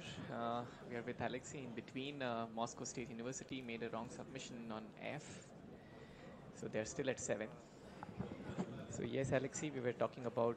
Yeah? But sorry, the Masters Institute of Technology, they have Oh, the right solution for MIT problem F. has moved to the 3rd spot now. They have solved F. Yeah. So that makes it much more interesting now.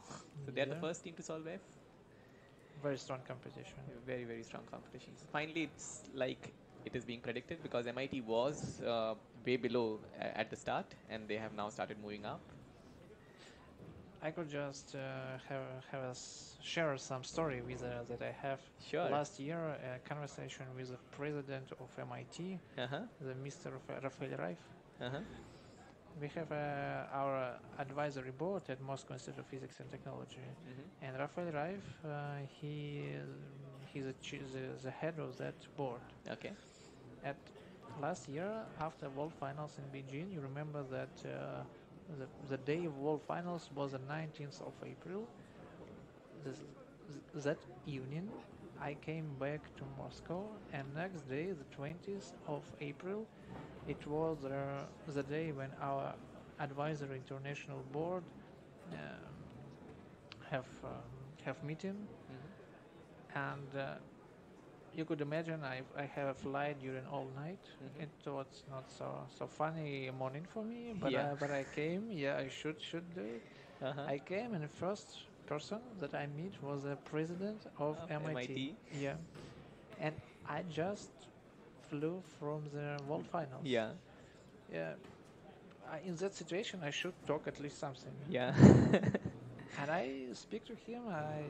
I talk that you see, I was in a World Finals. It was very interesting, very big event in Beijing. It was really, really I like it. And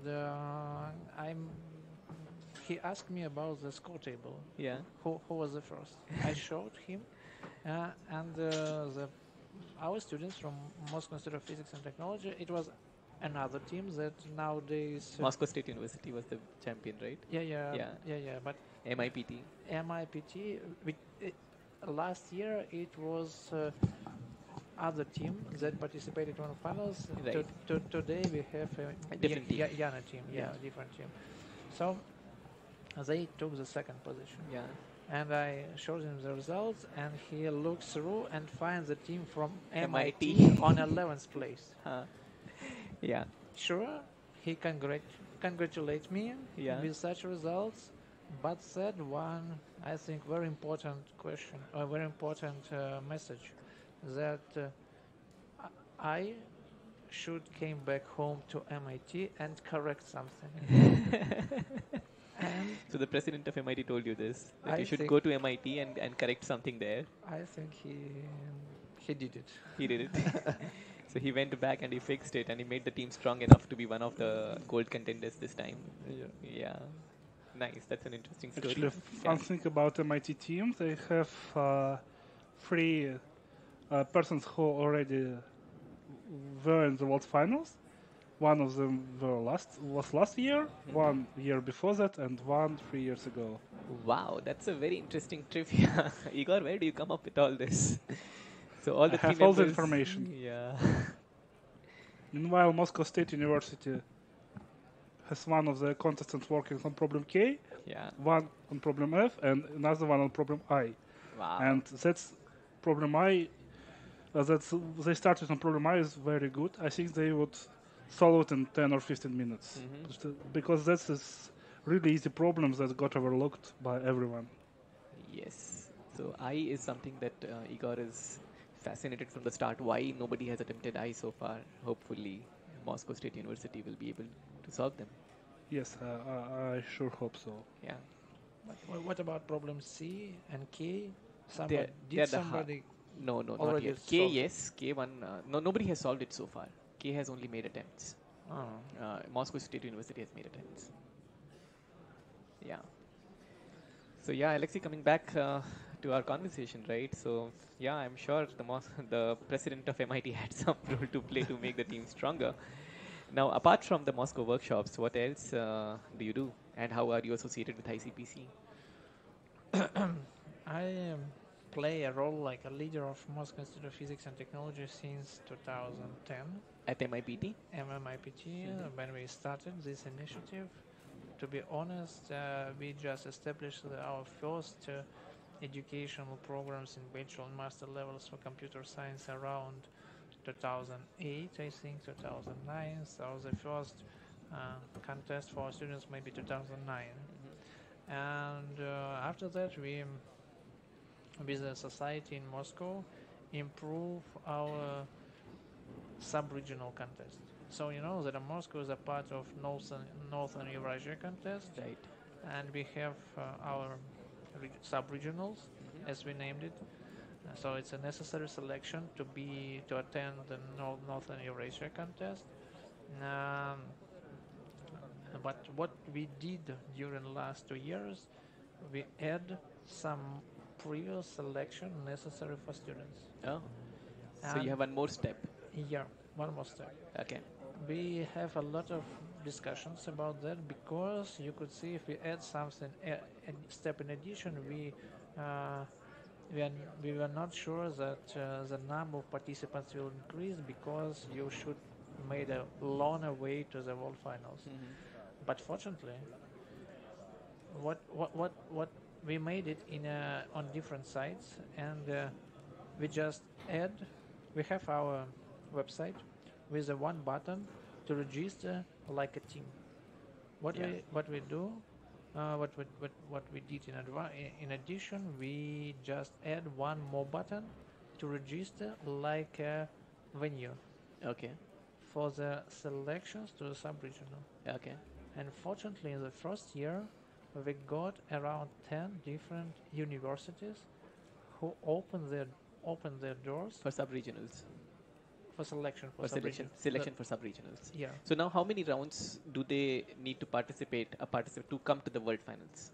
Selections to the sub-regionals, yes. Sub-regionals, Northern Eurasia, and after that world finals. So 3 rounds to be here. Yeah. Wow. Yeah. And this year. And there is no online round. No. Any one of them. All of them are like on site. Yeah. Oh, You're so, right. so 10 universities selection for sub-regionals. They open their doors. Right. But students participate from 30 different universities. Okay. And I would like to say that even at universities, they have a pre-selection inside one university. Right. Which teams will go? Yeah. Okay. So that's like technically 5 rounds, 4 rounds. Yeah. Okay. You're right. Wow. But this year it was a interesting year for us. The number of participants we have sub-regionals only for one city. Okay. One city named Moscow. Okay. And more than 1,000 students, 1,080, participated this year in selections. Teams. Students. Students. Okay. Students participated in this contest. Okay. And we have a record in a book of records of Russia, like a hugest competition in programming. Wow. I'm sorry to interrupt. Yes. Moscow State University tried again on problem F and again got the wrong answer. Meanwhile, University of Warsaw is working on problem C and F. It seems like Radevush working on C and other two participants working on F. So that's interesting. Bit of information from Igor. He is keeping a close watch on what Moscow State University is doing. I keep close watch on all of the leaders. On all the teams, all the leaders. Okay. Yeah. So coming back to Alexei, the regionals we were talking about in Russia, Moscow, right? So you are saying one sub-region happens only in one city has only one sub-region. No, it's on the practice for Moscow. Only for Moscow. Other Okay. sub-regions inside Northern Eurasia, we have 16 different sub-regions. 16 different sub-regions. Okay. Only Moscow is For a city. For the one city. Other is usually combines several multiple cities. lengths. Okay. Like, for example, our western sub-regions includes even 3 countries. Right. Belarus, Lithuania, and Latvia. Oh, okay. Yeah. Okay. And this year for our sub-regional, so we have a selection to sub-regional. And you're the highest number of participations. Yeah. And after that, we invite everybody who selected to the next level on one site. We try to make it closer to the world finals with the balloons on one side, but the number of teams is lower. It's around 90 teams on our, and the Minister of Russian Federation, Mr. Noskov, he is a Minister of Digital Transformation, visited and advised students before this competition. Yeah, I think it made a good start for them. So the government is involved. Yeah. Yeah. Did Yeah. they support this? Yeah, it was. Yeah. It was a lucky day for everybody of us and a Moscow Society of ICPC. So you said 90 teams participated in the sub-regionals. Yeah. At Moscow. Yeah, you're Okay. right. You're right. Nice. And how many teams qualified for the Northern Russia around. Let me. Around 25 teams. 25. Only from Moscow. Only from Moscow. Yeah. Wow. And four of them qualified to World Finals. To the World Finals. So from that city nowadays we could see sure Moscow State University. They are world champions of the last year. Yeah. In addition, Moscow Institute of Physics and Technology, High School of Economics Campus Moscow, and Moscow Aviation Institute. Yeah. So you said you are also involved with MIPT. Yeah. Right. So do you also help the students who come at MIPT or from MIPT perspective, from the college perspective, do they provide any incentive for the students who prepare for ICPC, like less attendance or something else? We have our rather strong but sure smaller society on our campus who involved in ICPC. For example, from just only one university that you mentioned. This year, more than 80 different teams participated in ICPC. 80? 80. Wow. From one university, yeah.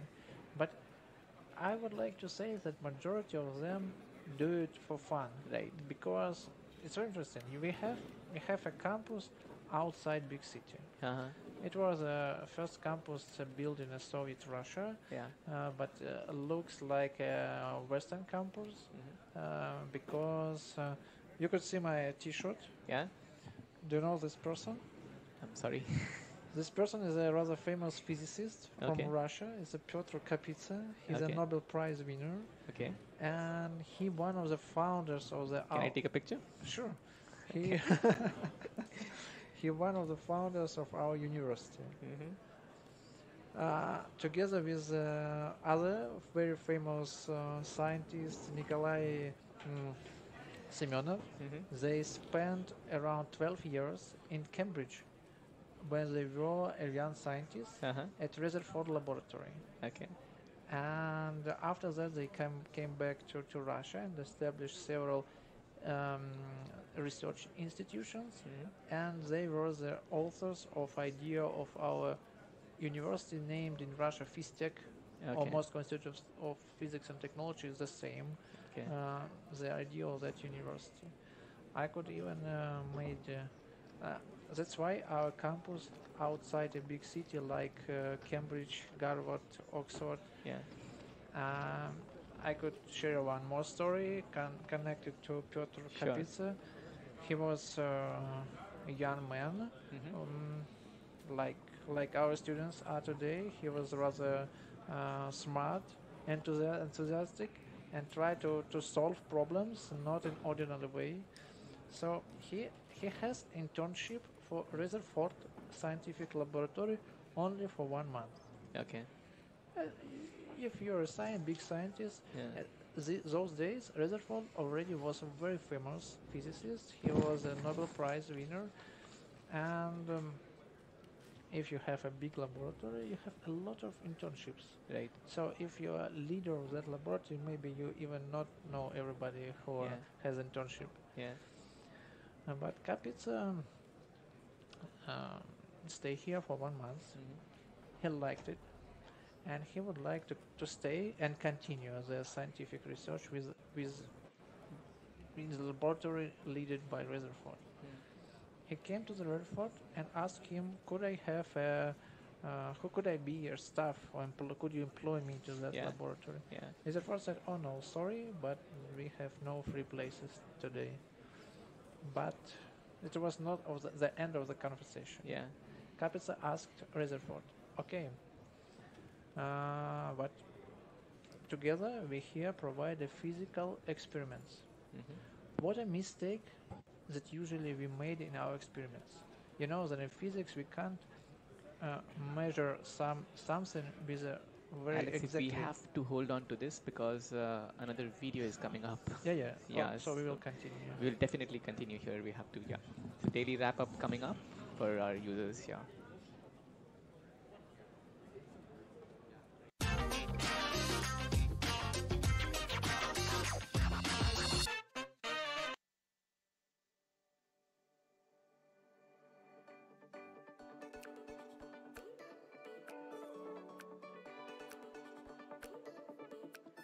ICPC 2019 is underway in lovely Porto.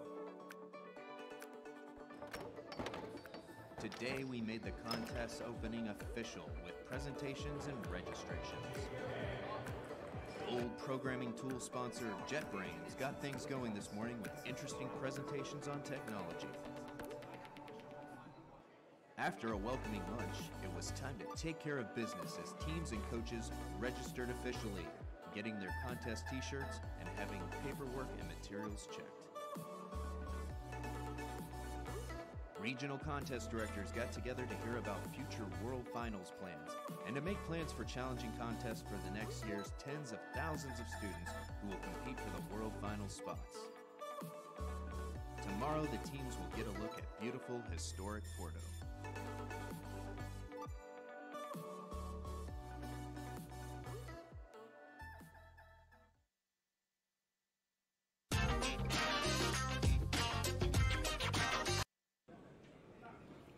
So we are back.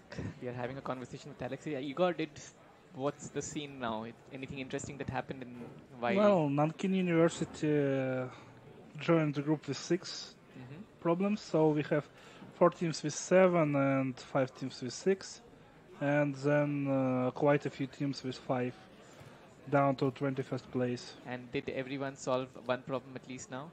Till No, of course not. It's never happened. Never happened till date. That fast, but at least almost all universities had tried. At least one submissions besides Aleppo University and Technologica de Costa Rica. So only 10 teams have not been able to solve. And yes, only 10 teams. Yeah, cool. Still how to solve problem. Yeah. So Alexei, coming back to the story, right? You were saying the conversation did not finish between him and Kapitsa and Rutherford. Yeah. So Kapitsa asked for Rutherford to free places in his laboratory. Rutherford unfortunately declined that. That said that we have no free places, and after that Kapitsa asked him, okay, but here we made physical experiments. Yeah. And we can't measure anything precisely. Yeah. Exactly. We should have some mistake or some uncertainty. Right. What is the percentage of our experiments? Rutherford said, okay, but usually we have a 10% of uncertainty. Yeah. Captain said, okay, thank you. And I have one more question. How many scientific staff, how many people do you have in your laboratory? Kapitsa said around 100. After Rutherford answered around 100. After that, Kapitsa told a few words. Okay, I am just one person. If we make uncertainty in a 10% of 100 people, I could be involved. Yeah. It was and the end of the conversation. Agree to that? And after that, he continued to search with Rutherford for the next 12 years. And even he promoted to be a leader of his own laboratory. Amazing. And it was a very fast and a very interesting start with his scientific career like a physicist. It's an amazing story, Alexei. Thanks for sharing it with us, with the viewers. Thank you, but it seems Lydia insists that you should go to the Russian broadcast. Thank you. They're Thank you also a lot. waiting for you. It was very interesting conversation. Yeah, and I would like to wish. Thank you. I hope we will have very nice World Finals next year. Absolutely. We will try our best. It was a pleasure having you here, Alexei. Thank you. I'm sure the viewers also enjoyed it. Good luck for all our participants and viewers. Absolutely. Thank you. So not much happens in this time. So we have our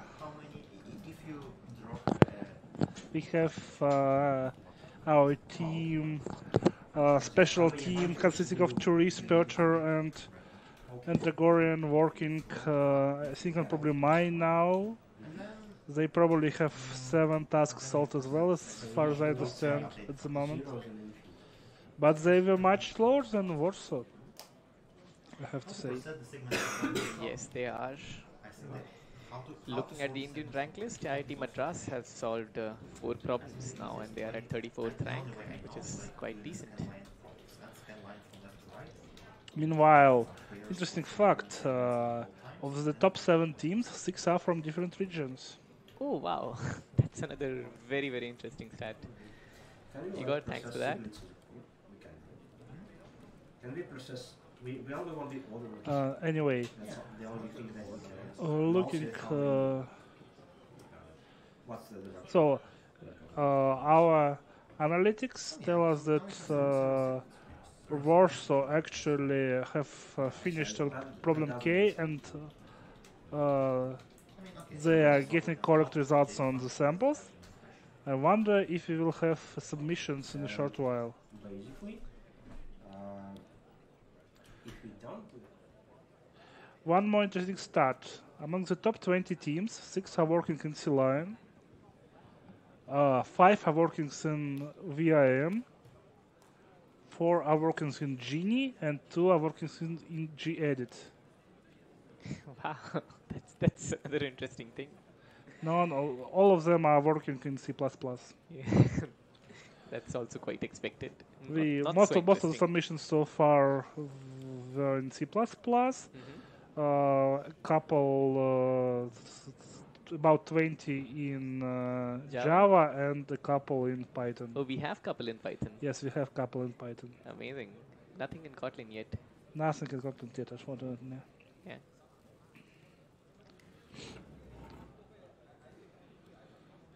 Meanwhile, more than 3 hours finished. We are quite close to the last hour, where we will not have exact results of the submissions, but we may or may not spy some of them on the team monitors. Meanwhile, National Taiwan University joins a group of teams with 6 correct problems. We almost have a perfect scoreboard, in the sense that you need 7 to be in the top 4, and you almost need 6 to be in top 12. Yeah. Yeah. Has there been any clarification sought? Still no comment. Still no all comment on everything. clarifications for no comments. How many clarifications Yes. have come, Igor, so far? Oh, I think about 30 or something close to that. I can't say exactly, but I think it's 30. Around 15? About 30. 30? Yes. 30 clarifications, and all the responses have been no comments. How many teams submitted in Python is the question. So I guess 2 or one team. I'm not sure. Yeah, we are not sure about Python submissions, but there are very few submissions in Python. Meanwhile, Kim Chiak University of Technology have submitted problem J that I think they will might likely to be, pass, and yeah. if they will join the group with 7.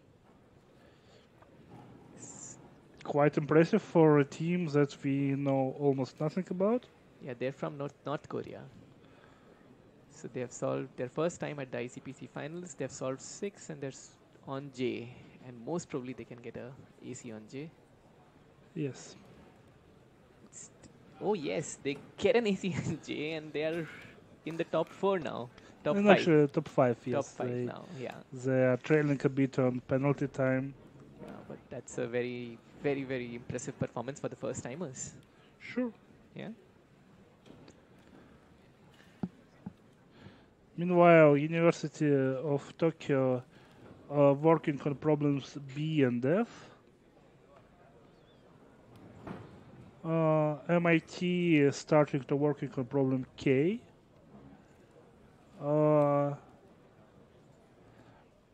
Seoul National University is also working on problem K, as well as Warsaw, but it seems like they're almost finished. And Moscow is currently finishing their problem I. So the competition is still between C, F, and K, but nobody's solved I yet or attempted. Nobody working on C really for now. No. So aside from Warsaw, nobody even working on it, and Warsaw mostly working on F. There are 3 tries by University of Waterloo on C. 3 penalties. Yes, but well, that's a very hard problem. C is the hard problem. Yes. F, so far only one team has solved, which is MIT. Even K has not been solved, and nobody has even attempted. Yes, no, well, there was some attempts by University of New South Wales. Yes, sorry, yeah. And also by American University in Cairo. Yeah, University of New South Wales. Still, we still have quite a few submissions, but not that much from the top teams in a bit. So we are 3 hours 15 minutes into the contest. Still a significant amount of time to go. Lot happens in the last 1.5 hours. Yes, right? sure. Yeah. Mostly especially in the last 10 minutes or so. Yeah. Yeah. Do you know? This year there were 2 competitions in which people submitted wrong submission in the last minute and they got it right, and that changed the ranking. Well, in the very last minute, it is very rare that submission in the very last minute decides the world title. But as we know, in the last year, Moscow got the title in the last 4 minutes. Peking got the gold in the last 4 minutes. Yeah, So, yeah.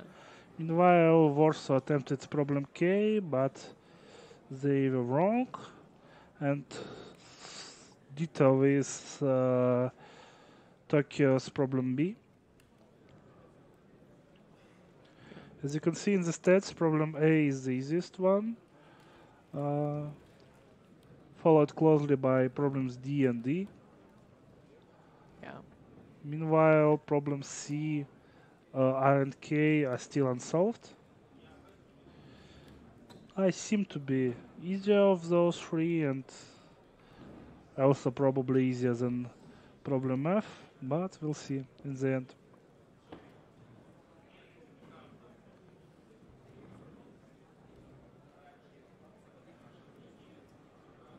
Igor, what do you think the next destination for the World Finals will be? Do you have any preference? I would. It's still a secret, right? Nobody. I don't. I guess someone knows because Yeah. but well, I would say it's most likely Moscow. Yeah. Yes. Moscow, and you would love it for it to be here, there. I mean, yes, of course. Why not? And I believe it's much more murky, but it's probably in 2 years. World Finals will be in Bangladesh. In 2 years? Yes. Okay. So the next year will be most probably in Moscow, and after that it can be Bangladesh. Yes. Meanwhile, Fudan University solves the 6th problem, so now we have 12 different teams with 6. 12 different teams with 6 and more. Yes.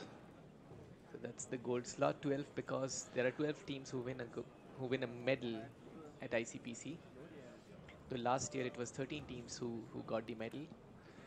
It seems like that submissions from Kim Chayok on problem J was after all incorrect on one of the last test cases. So we have a tech showcase coming up. So this was put up at the ICPC for the participants and everyone to see. So the video on tech showcase up now.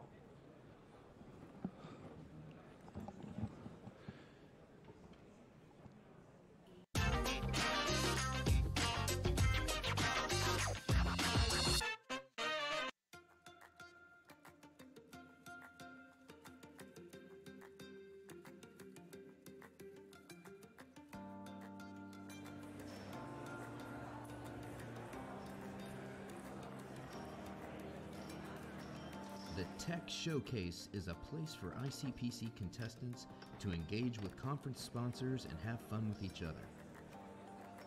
You could find students from different continents challenging each other in new ways at the ping pong tables. Contestants could pick up some gifts from sponsors, play a historic video game, check out a board game to play, find out about a great job, or learn about free student accounts for developer tools. The showcase was a fun place to unwind.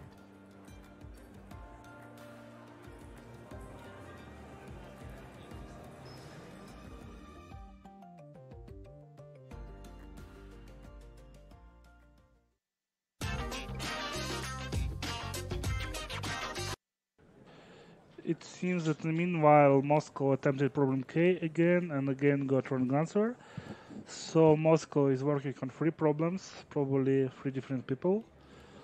So they can get anything ranging from 7 to 10 problems in the near future. Yeah, and the penalty is only worsening their case. They have to solve one more problem than Warsaw to win, actually. Unless Warsaw makes a lot of penalties.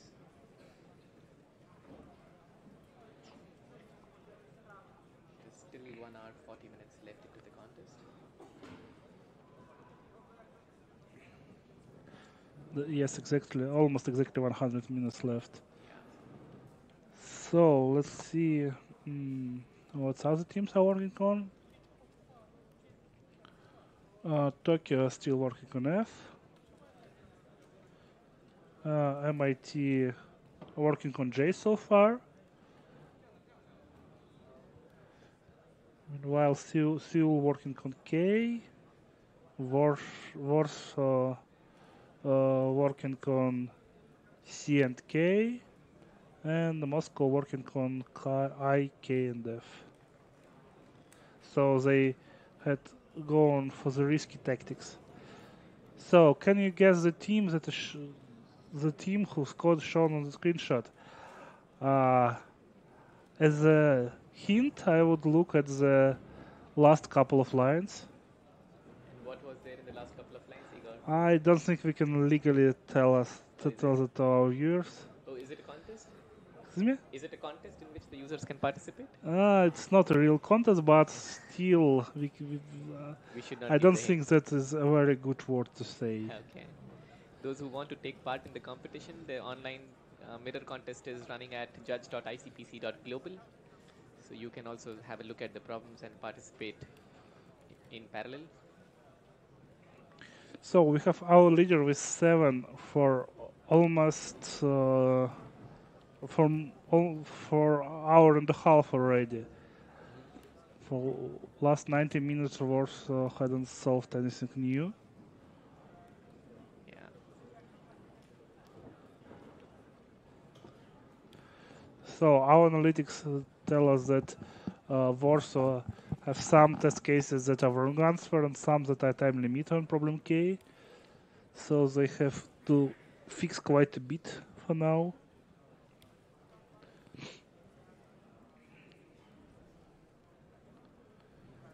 What is the prize money for the World Finals winners, Igor? I'm not sure actually. I don't know the exact figures. I think it was $15,000. It may be so, yes. But most of the teams are here not for money, but for fame. Of course not. Yeah, you get a lot of bragging rights if you win this competition anyway. Yes.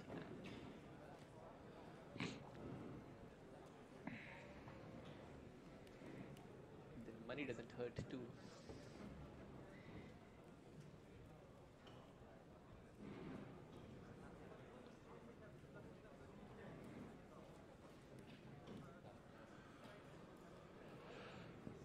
So, University of Tokyo joins the host of teams with 7 solving problem B.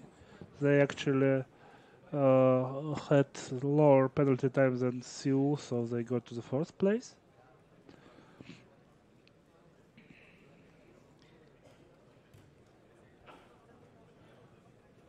In the meantime, you can see some of our leading teams on the screen. They're seated not far University away of from Tokyo. each other, yes.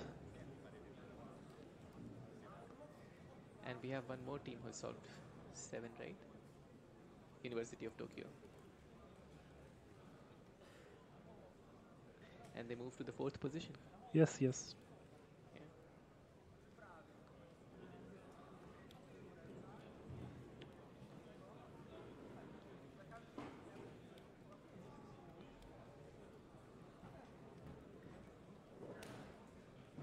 So the teams in the top 7 all are from different regions?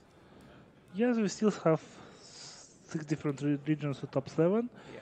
The only team the only 2 teams from the same region are University of Tokyo and Seoul National University. Both from Asia Pacific. They are from Asia Pacific, yes. Meanwhile, 5 teams solved 7, 8 teams solved 6, and then we have quite a few teams that solved 5. 6 teams solved 7 now. Yeah. 6 teams, why? No, I don't think so. Warsaw, Moscow State University, MIT, University of Tokyo, Seoul National University, and Kyemchak University of Technology as well. Well, from my point of view, Kim Chae-ok University hadn't solved. Okay, it seems like different systems have different results. Yeah, finally, mine is showing faster. I mean, probably in Dom Judge they have solved one of the problem J, namely, and they got some other verdicts in Katis. That'll be interesting. Sure. Can we check that? Wow. I'll try to. So Kyemchak University of Technology is from North Korea. They are participating for the first time, and they are same number of problems as the highest team, and they move to the 6th position.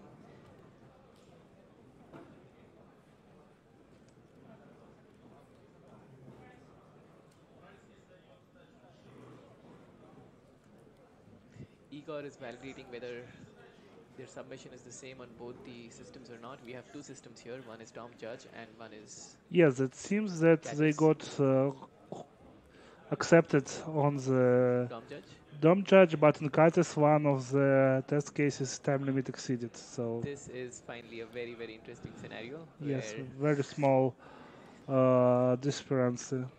Yeah, so it'll be interesting to know what the judges will do. Will they consider the Dom Judge solution, or? I mean, they already, as we can see on the official scoreboard, they already got that accepted. So judges wouldn't disturb this result. So wow, so as I told you, you have 2 systems, right? One is the Dom Judge, one is the Katis. Katis is the backup system, and somehow Kyemchak University of Technology got 1 test case time limit exceeded on Katis, whereas all the test case passed on the Dom Judge. Yes. So they will get it as accepted.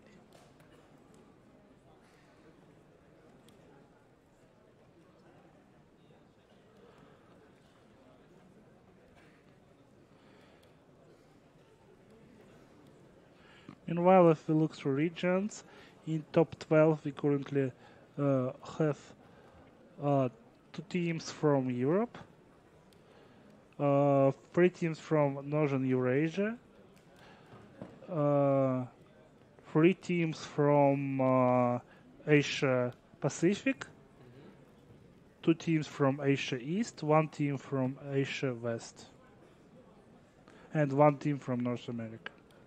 In the top 12. In the top 12, yes, yeah. In the medals.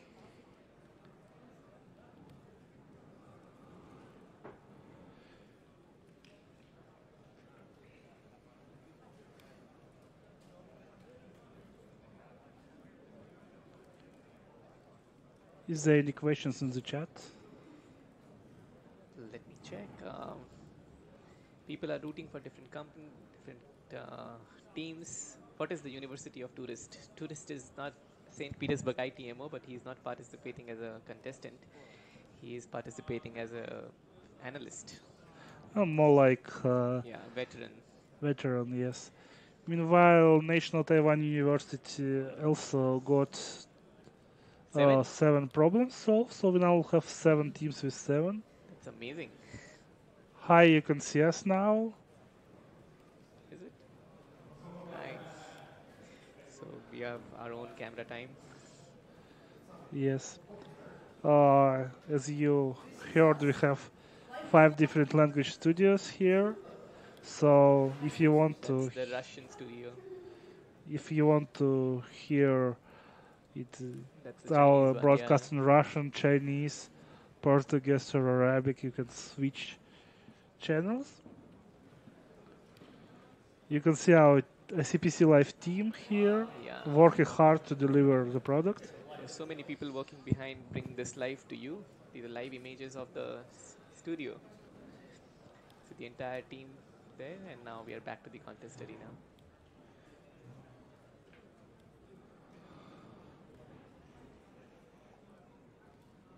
Meanwhile, University of Tokyo attempted problem map, but it seems they still got incorrect result. Yes, it's wrong answer again. So I wonder who will break the stall here. Who will be the first team to solve it? Solve it. Yeah. So Moscow State University is attempting 3 problems. You said at the same time. Yes. I mean they hadn't sent problem I just yet. But They are working on it, but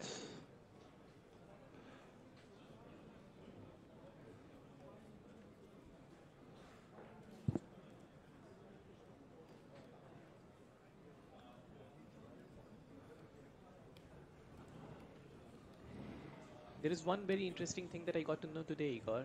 Yes. That teams can choose the color of their T-shirts. Yes, of course, they can choose the color of background and then the color of text. I thought the colors were decided based on the regions, but no, it is based on the choice of the team. Sure, yes. Wow. And is it like happening forever, or is it something newly introduced? I think at least for last 20 years or so. Yeah? Yes. That's amazing. For some universities have always the same colors, like ATML University always have gold on black. Yeah? And some teams change them from time to time. Yeah? Say Moscow State University for a long time was red on white. Then they changed it several times because, like, in case it was the reason why they hadn't got the first place. So it was a superstition, then they And changed the you color can of guess that this year around it's the same color that was the last year. Wow. Wow, so you can actually change the color of your T-shirt. Sure. Amazing. So this year I heard that some coaches try to collect all the possible color combinations. Yeah? Yes. Yeah, that's an interesting thing coaches can do. So 23 teams actually chose black T-shirts this time. Yeah. I guess, well, ITMO always have good results, so it's They will never change the it's color of their natural to follow them. It's natural to follow them.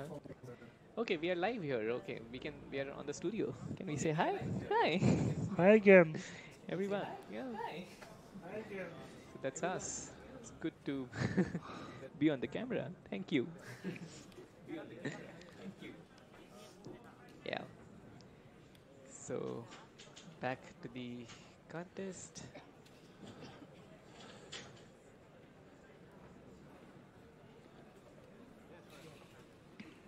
Wroclaw solves the 6 problems. They were quite good early, fell a bit behind lately, but now they've got 8th place with 6.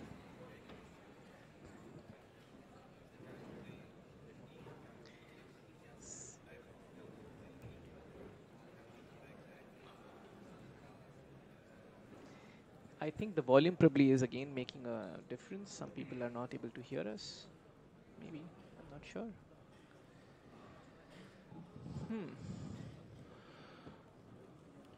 Meanwhile, Tokyo attempted F again incorrect. Well, let's hope. Igor, you got a compliment. Igor is cute. Thank you.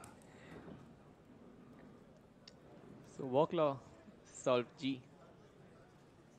And University of Porto also got one more accepted, so they have now 4 problems. They're the host university. So we have Moscow State University. I think we have finally identified a bug by Moscow State University. So it seems like they can't got the right remainder because some of the numbers are not coprime. Wow, so this is the analytics team working very hard to working bring hard you to all the most interesting parts. So we have now 129 teams who have made at least one successful submissions, which is a good thing. Seems like Warsaw is working on F again. We switched from K. Meanwhile, MIT is working on J, and would they solve it? Which is solved by almost every other team in the top of the scoreboard. Say, would have 8. They have quite an advantage with problem F solved. Yeah. You can see the scoreboard on your screen. As you can see, Warsaw have much smaller penalty time than everyone else.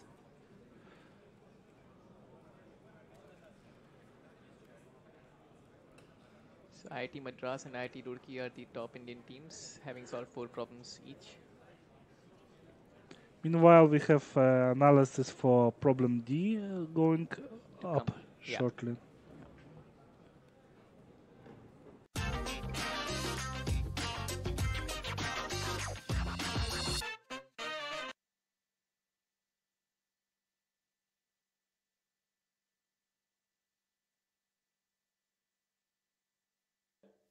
So I'm going to discuss the problem D, circular DNA.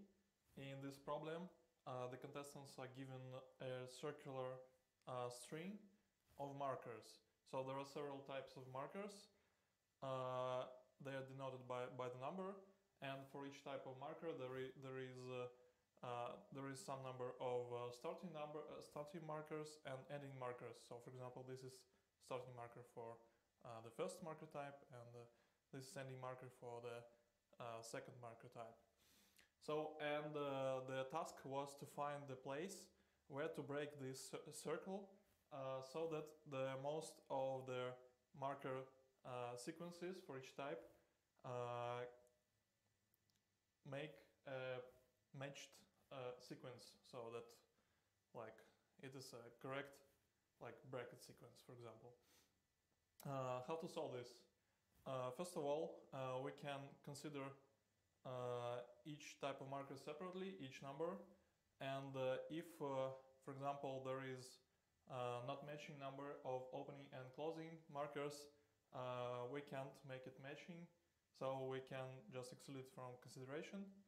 And for the ones for which these numbers match, we can find the places where for this particular marker we could break the sequence. For example, for the second marker type, we have this position and this position. So if the circle direction is here, like this, so we start here, we end here, so we can break the sequence here and or here if we want to get this second marker sequence matching. So we can do this for every marker sequence, and then the task is actually find the place where like this there is the most number of such segments in one place. So how to implement this the most easily? First of all, you just pick some point and start going by the circle from this point, and for each marker type you just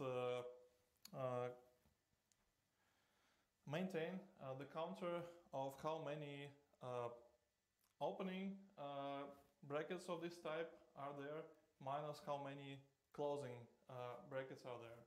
So the places where you can break the sequence are just the places where this particular counter for specific number is minimal. So you need to get this minimum for every marker type, and just then maybe go around second time maintaining the number of the counters which are minimum at this point. So yeah, that's it. The solution is linear, and yeah, thank you.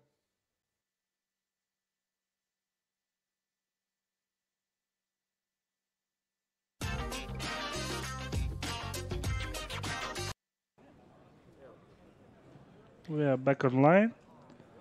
Yeah. Nothing happened in the top 12 in the meanwhile.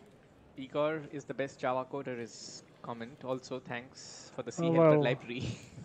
I would say that Peter is much better coder than me, and he's in Java. Peter? He's working Java as well. Yes. Okay, yeah.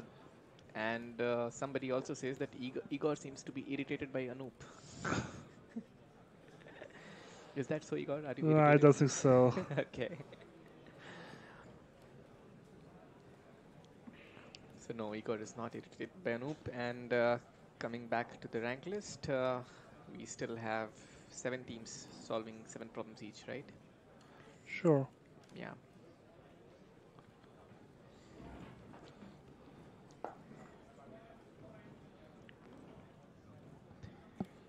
There is another interesting small prize at stake in India. So the best Indian team, if they improve the rank from 18, which happened in 2002. So the best ever rank by an Indian team was 18. Okay. By IIIT Hyderabad.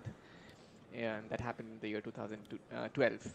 And after that, no Indian team has crossed that. So if they do it this time, then there's a big prize money at stake, which is close to $20,000. More than for the world champions? Yes, so the price keeps increasing every year that it is unclaimed, and I since see. it is 7 years now, so that has increased. And one interesting fact is that IIIT Hyderabad has been sending a team to World Finals almost every year. This is probably the second time only that they have not sent a team since. I see. Yeah, since in the last 15 years. Seems like Kim Chae-ok University is working on the problem I, which can also put them over on the first place. Would they solve it? I guess they do. I hope they do. We'll see. Yeah, see.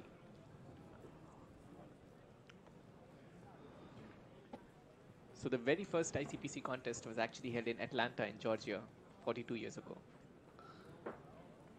So very soon ICPC will see its 50th year in 7 years. The very first World Finals, I think, because before that there was a contest in Texas. The very first ICPC contest. Yeah.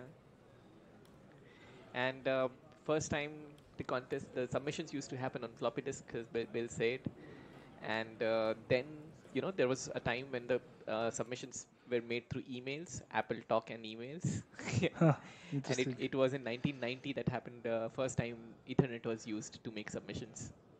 Yeah, yes. That's a little bit of interesting trivia. And do you also know, I read it today, yesterday, that there was a 4-member team at ICPC when they started. Yes. So they changed to 3-member in 1990 for the first time. And for a long time there was actually 4 members of the team with 1 substitute going to the World Finals. But then they abolished substitute about 20 years ago or something like that. There is no substitute that can come now? No. But they have a reserve member, right? No? No. But at least on the regionals, they have a reserve member? I don't know about the regionals, but on the World Finals, you only get the coach and 3 participants. Okay, so there is no reserve anymore? No reserve. Okay.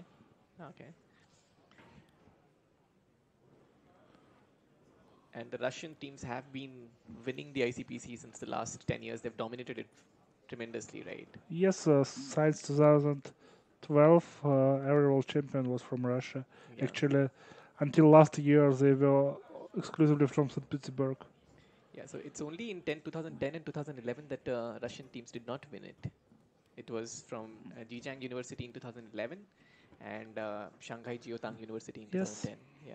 Apart from that, I think in the last 10 years, all have been won by the Russian teams. Yes, that's true. They're dominating it. Russian and Chinese in the last 20 years, if you look at 20 years. Well, if you look at 20 years, there's some more. There was Warsaw University titles. There was Charles University from Prague, which wasn't on the World Finals for quite a while. So not only Russian and Chinese, but I think last US teams were 1997. That's something I just dug out. Yes, Ann Arbor. Yes. Yeah. Sure. So it will be if MIT does well today and wins, it will be after 1997 the first time a US team winning it. That's a long time. Yeah. Meanwhile,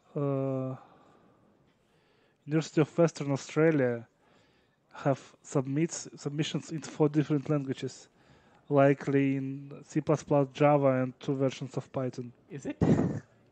Yes, guess they decided to be like without real chances to. So they think their algorithm is right. It's just language which is not allowing them to pass. Yes. So interesting. So in Asia West, IIT Madras is at number 2 with 40th rank, 4 problems solved, whereas Sharif University of Technology is leading with the 9th position. And they are become closer to solve problem F. They have already 322 lines of code.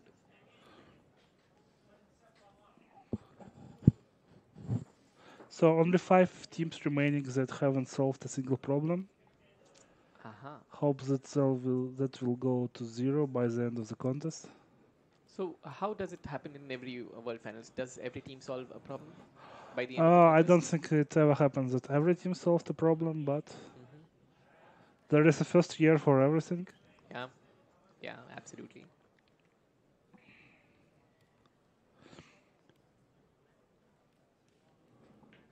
So Moscow State University currently trying to have some issues with problem I and try to fix them on paper, and meanwhile they are working on problem K on their computer.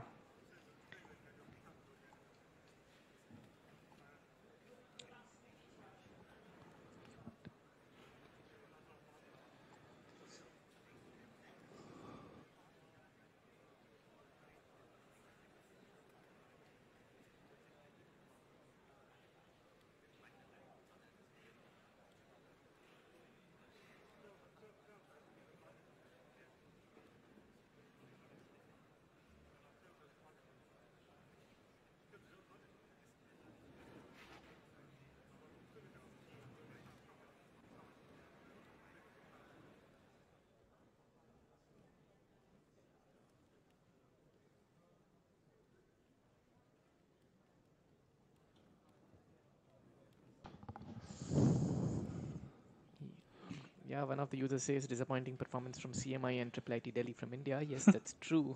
CMI was supposed to be the favorite from India. They have an IOI silver medalist in the team. Well, one person is not enough to have a good team. That's absolutely true. Meanwhile, in about 12 more minutes, we will have what is called a freezing of the scoreboard. We will no longer be able to see results of the submissions after that. At least after automatically, we can still try to look at the team monitors because the team still will receive results of their own submissions, and we can still try to peek at them. Yes, but Igor, even you will not have access to the No, but nobody will. Actually, it's interesting. We have a leader with 7 problems for 2 hours now. Yes. So it should be quite depressing for Warsaw. Yeah, that way. Will it be a replication of the 2004 when 2004? Moscow started quickly with 7, but then wasn't able to solve anything in the last 3 hours? 3 hours? Yes. 1.5 hours they solved 7. Yeah. Okay. I hope not. I hope University of Warsaw doesn't get stuck there.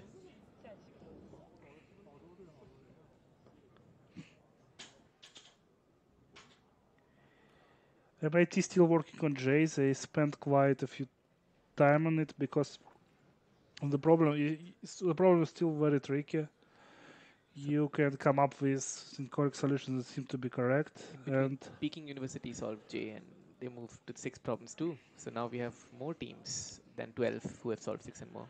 Oh, we had that for a long time. Yeah. Actually, a lot more. Moscow seems to concentrate on problems I and K. Hope they will be able to overcome the difficulties shortly. Warsaw working on C and F. C and F? Yes, they seems like they abandoned their attempts on problem K, but I'm not sure. Seoul working on K for last hour or so.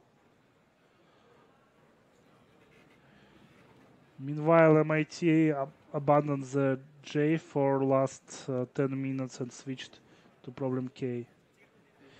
And Tokyo, one more attempt at problem F. We'll see whether they will be our new leaders.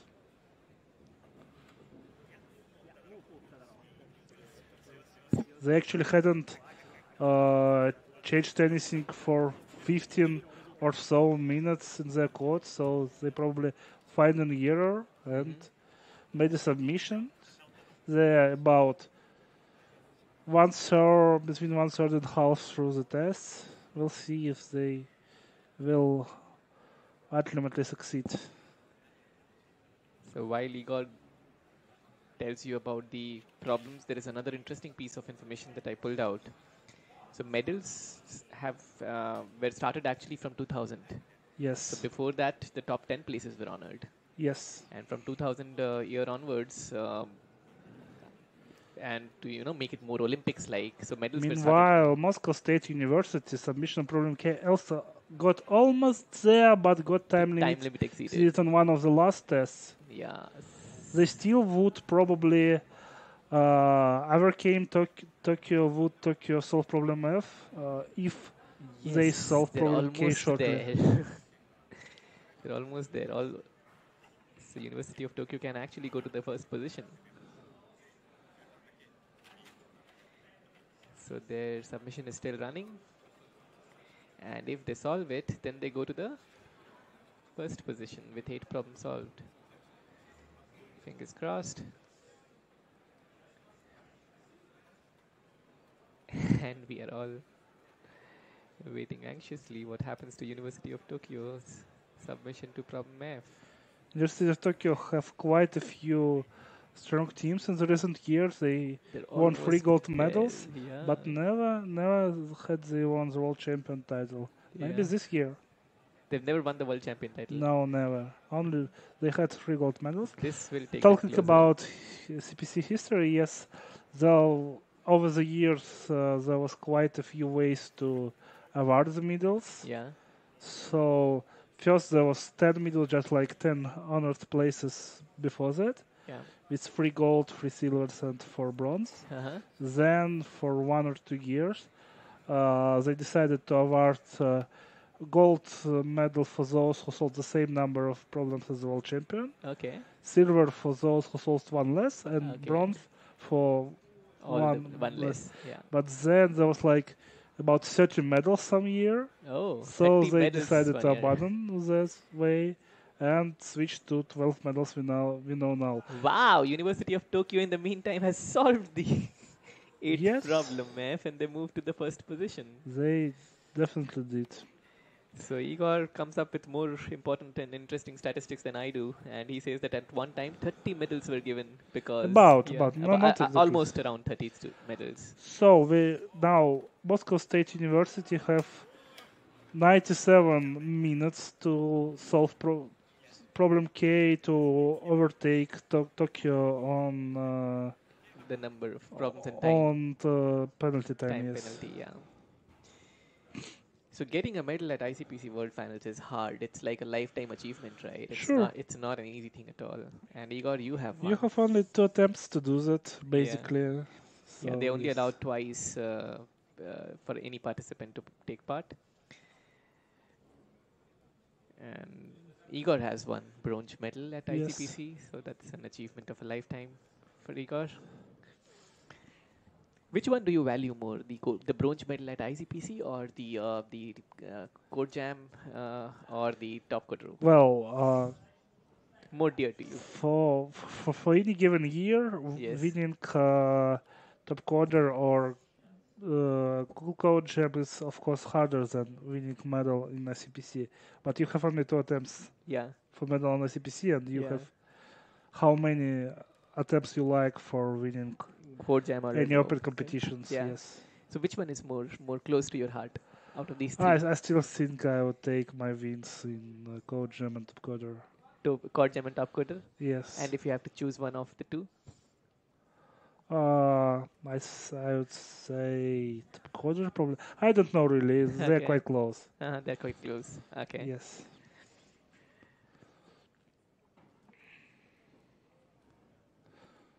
So 4 minutes before we have scoreboard frozen.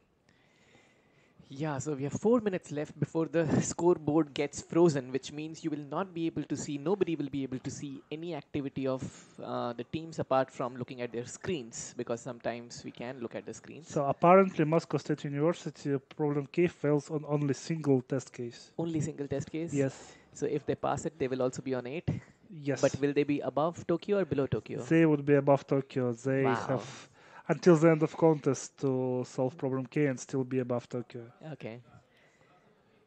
So Moscow State University just missed one test case. So one got TLE. time limit is 2 seconds and the solutions took 2 seconds and 4/10 of a second to finish. So is it true? Did it get TLE in both the judges, both the systems, or only one? Can we check that? Or did he get TLE on Dom Judge and Catus both, or is it only one? We have no access to Dom Judge, sorry. Oh, we don't have access to Dom Judge case. Okay. MIPT meanwhile joined the group of teams with 7 by solving problem J. MIPT? Yeah. Yes, so we have like 7 standard, I would say, problems that are solved by almost everyone. In the top 8. In the top 8, yes. Besides MIT, who still hasn't solved problem J, but have solved problem F.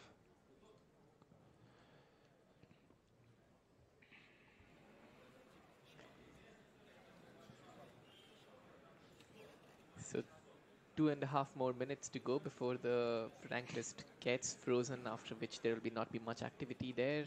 And yes, a lot will change in that 1 hour when teams cannot see everyone else's scores or results in the new submissions. You will not be able to see the verdict of teams' submissions. Nobody will be able to see. But the teams can still see the verdict of their own submissions. That's quite obvious. Do you think it's still it's still a good thing, or should we just hide it only from teams, or should we show it to everyone, including the teams? I think the whole suspense then gets killed, right? Who wins? Because I mean, all the teams can talk to each other and they know who wins couple of minutes after the end of contest. Yeah. So yeah. There's no real suspension until the last moment. There's the resolver. So yeah, that's true. I think it's so you're saying we can only hide it from the team and not from the crowd. Yes, I think that would be that's what you would want. Yes. Yeah. And then when they come out of the room, everyone knows who the winner is except them. Sure. Yeah. Well, by the time they come out of the room, they usually know who the winner is anyway. Yeah? Yes. Okay. Oh, so within the room, you basically get to know who solved what, because they see the expressions of that team solving more, and they can see each other anyway. Yeah. Sure.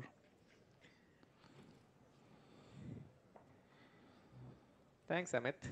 Yeah.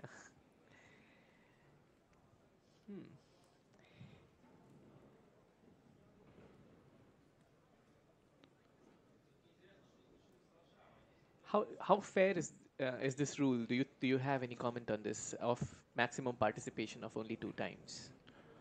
Well, I think it's quite okay. I see. Anyway, you are limited by the fact that this is for university students. Yeah. Yes. So why not just allow everyone to participate? Well, till the time they are in the university. This helps to avoid situation where for 5 years some team will dominate it, and you can win 2 years and then move on to being coach for the team or something like that. Yeah.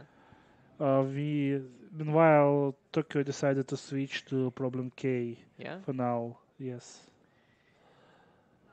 So is the scoreboard getting... Oh, it's frozen now.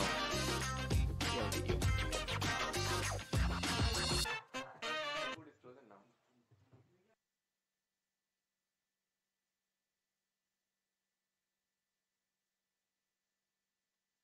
So let's talk about problem H. In this problem you are given a directed graph with a special property that from each vertex you have only one outgoing edge, and for this graph you also are given a integer k, and for each vertex you need to count the number of other vertices that you can reach the given one with at most k steps. So how we can solve this problem?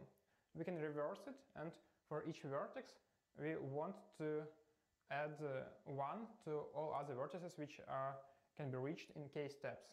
So for some vertex we have a path which has like k vertices in this path, and you want to add +1 to each of them. And then you count all the numbers in the given vertex.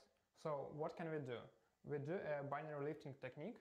That means that for each vertex you can calculate in what vertex you will be if you do 1, 2, 4, 8 or 2 to the power of m steps.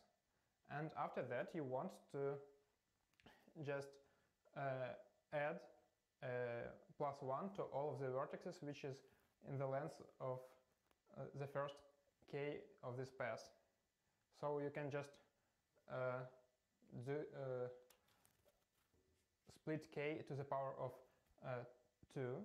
For example, if k is 6, you can split it as 2 plus 4, and you can say that you add 1 to the first 4 vertices, and then you can add 1 to the next 2 vertices.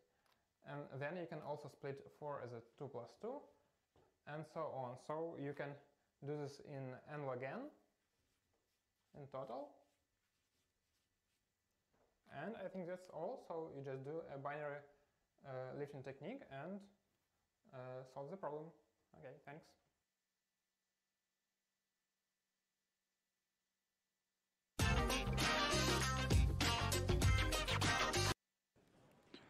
Meanwhile, our special team that consisting of Petr Mitrichev, Gennady Karatkevich and Mikhail Tikhomirov already solved 9 problems. So they would be in a huge lead would they participate here. And they are working on their 10th.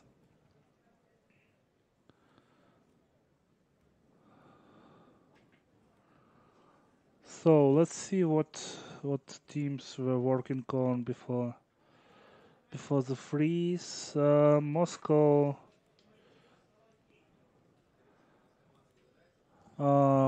is working for problem psi and k. They seem to be almost abandoning problem f, and our analytics said that in one of the places they just need to change long to int in order to get it fit in time limit. Wow, that's amazing.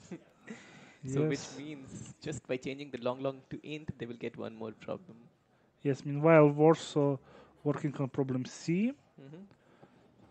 Seoul actually hadn't done anything on their computer for almost an hour, and before that they were working on problem K. MIT working on I, J, and K almost simultaneously, and Tokyo, after finishing problem F, they hadn't started anything yet. So the scoreboard is frozen. Those of you who are joining now, you can see that there are how many? 7 teams, I think. 9 teams with 7 problems and more solved, with University of Tokyo at number 1, solving 8 problems. And we have a guest here in our ICPC live room. So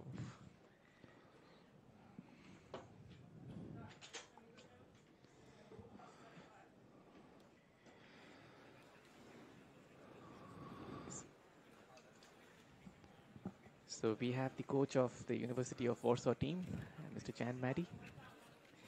Hello. Hello, nice meeting you. Pleasure to have you here.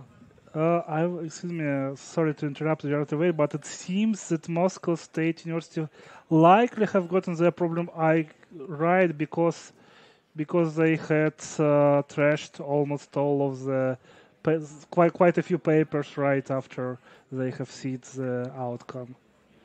So you are assuming that they have got the problem right? And they are now with first place, yes. Okay. So they're the defending champions, by the way. Yes, because time is important here. Yes. So your team were up for quite a fast start, but they hadn't solved anything in the last 2 hours. How did it feel? Well, we have still 1 hour to go. Yes, sure, and probably quite a lead on penalty time. Yes, that's very important that they solve the first 5 problems without any penalty. So actually, if anybody wants to win with University of Warsaw, must solve more problems. Yes, that's a good advantage to have. Yeah, that's right. But you know, it's a contest. It's very hard to predict the final results, because if we knew it in advance, we wouldn't have a contest. Sure. Just give prizes. Absolutely. Is this your how many times have you been to the ICPC, sir?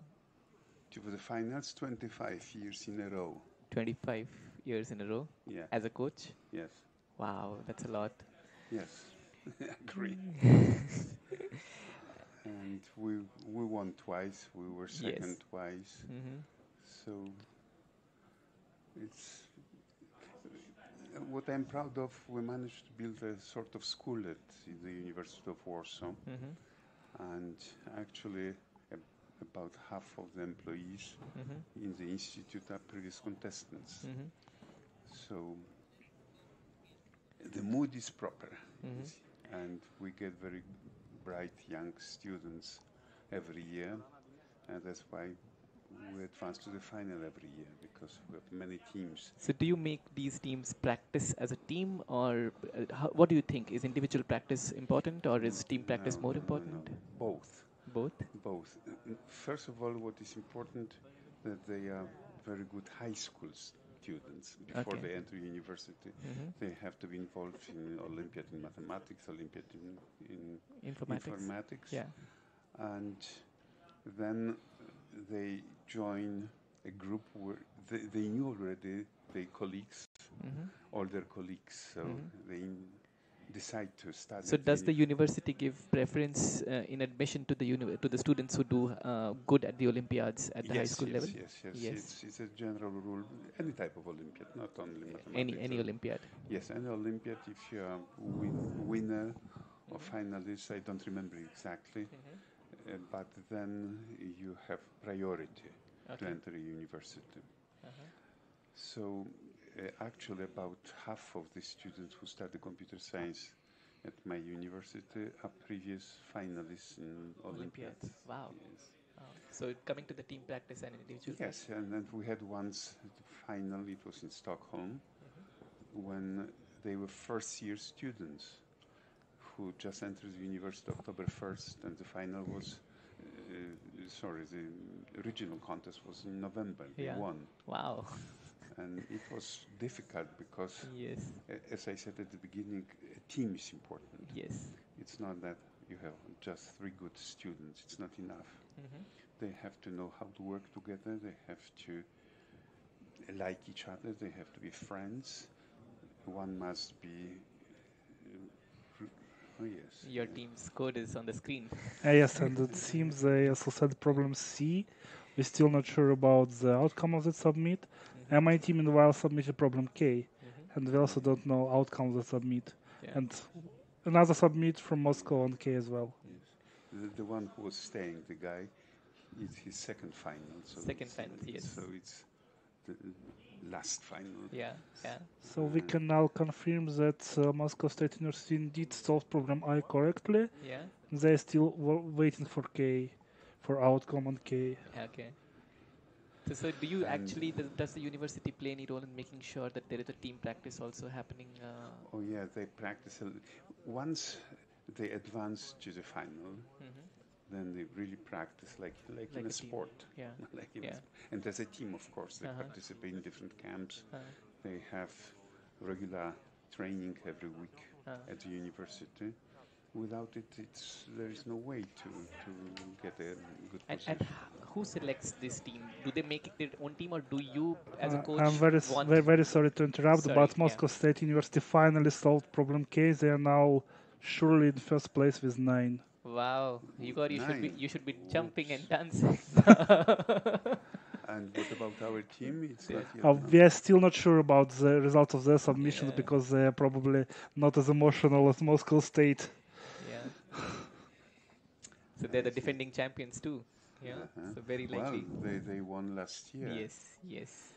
And coming back to your question, so first of all, we have a national contest in Poland, and usually the teams which we first build teams within the faculty, within the university, and sometimes the students themselves group together. Sometimes we help reorganize the teams. You do that? Yes. And the students accept it? Yes. Yeah? We try to do it this way that they accept. Yeah. And then they compete in the national contest, which helps us to choose teams which will be sent to regional contest. It's not obligatory, but... before the regional, there is a national contest. Yes. Is it online or does it happen on-site? Is the national contest? Yes. It is almost identical to regional or final. Okay. So one place is chosen in Poland. Okay. It goes from different place to place, university to university. And around how many teams would participate in that? Oh, about 100 or even more. Okay. Yes, about 100 teams. Okay. And maybe a bit less. Between 50 and 100. And then the best teams go to the Central Europe contest, and we have advanced, as I said, 25 years in a row.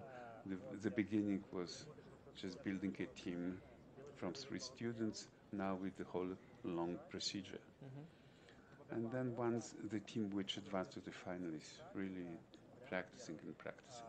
So does the university help in practicing in terms of reducing the attendance in other courses or something, giving them more time? Yes, they have the place to practice.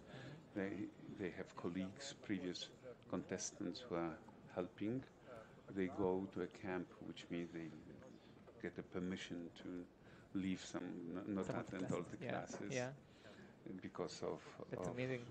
Yes, and so the university is very proud of it. It's of course, important because this is the way we attract young, gifted kids to join the university. They come not because of us professors, they come because of their colleagues or their colleagues whom they know, because of the results which they achieved. Absolutely. So as an advice to our users who are right now listening to us, right, spectators, what do you think, how important it is to prove an algorithm before you start coding? Or is it important at all or not? First of all, coding is not the most important thing. Problem solving and algorithms, mathematics is very important. Mathematics is very important. Yes. But first of all, try to work with kids in high school. Attract the kids in the high school. Yes, and then suggest them to participate in the Olympiads of informatics and mathematics. Yeah. And then they should come to your university. Yes. Help them. Absolutely. Not necessarily you have to teach them too much, but you have to help them. And then within the team, the strategy is very important. The team usually should be good friends. They should like each other. One of them must have authority. One of them should have authority. One, because often you have to make a decision, which is, you have 5 hours, you have 3 students cooperating, Yeah. but they're also competing for a Yes. keyboard, Yes. especially at the end of the contest. That's a very, very interesting point. Yeah. And you have to be able to decide Who will take the who keyboard, gets right? the Because three people priority. can have the solution at the same Yes. time. Somebody needs, Yes. yeah, Also, if someone is working on one problem for too long time, yeah. getting Somebody still has to say no. You have to get out, and Exactly, somebody else exactly. needs to be given a chance. Also, you have sometimes to help to make a decision who takes which problem. Yeah. Who takes which problem also? Yes. Yeah. And Yeah. then one, it should be not. It's not us who decide who is the leader. Right. They should decide. They should decide who is the leader. So Yes. does it happen always with your teams that there is a leader in the team? Yes. Yes. Igor, did you have a leader in your team? Excuse me? Did you? In my team, I think we usually had kind of consensus. Yeah. Yeah. But still, when there are 2-3 people trying to fight, or there is some disagreement, then how would you come to a conclusion there? I just don't remember a Yeah. time where we had such any kind such of, situation. Okay. Yes. Yeah. So what is the current situation now? We can't know So the rank current list, but situation Igor can tell you. Here. So Moscow, after solving client case, switched to problem F. That they also had solved for quite some time. University of Warsaw, after submitting problem C, switched to problem K, and they now probably writing some kind of test generator or something like that. So they working on problem K. We still can't confirm whether they solved C or not. MIT still working on 3 problems, mostly INJ for now, but also they also have some kind of solution on problem K. And University of Tokyo is working worked with F for some time. They solved F, and they just started working on K. So they have spent half hour without touching the keyboard. Wow. So everything is open still. Yes, it's Yes. still open, though Moscow State University has a lead. Moscow State University with 9. I guess it's quite likely that Warsaw and Tokyo with 8. Yeah. And Yeah. we know for sure that in case of the same number of problems, we will be leading. But Yes. Then Warsaw will be leading. Yeah. Yeah. Unless it's something like after 20 attempts. Yeah. Yes, that's true, but So, I don't so think so. one coming back to the question that I wanted to ask you Yes. was, once you know the problem, the solution, how important it is to prove it before you start coding it. Do you tell your teams to prove your solution first? To tell you the truth, Yeah. they know much better how to do it than I do now. Yeah, yeah. At the beginning, Uh-huh. when we began 25 years, 26 years ago, I was teaching them everything. Right. Now I even don't know how to solve the But problem. but when you are teaching, so do you think proving is more important than? Or is- Definitely, you have to think before you start using your fingers. Right. That's very important. Thinking has priority. That for sure. Yeah. Yeah. Fair enough. Any strategies in terms of pair teaming up, pair programming? How do you think programming together actually makes a difference? You know, this contest is for me such a model of real situation in software engineering, because first of all you have a team, so you cooperate, but you have limited resources, so you compete as we discussed it. Secondly, there is a hard deadline. Yes. After seconds after the time has no value, and the same happens in your real life. If you have a contract and you must finish by a certain time, if you don't do it, you lose. Yes. The next point, the specification of the problem is not formal. Yes. It's not precise. It's a story. And the same happens in real life. And then you work under real pressure, under stress, and that's what happens in real life. Yeah.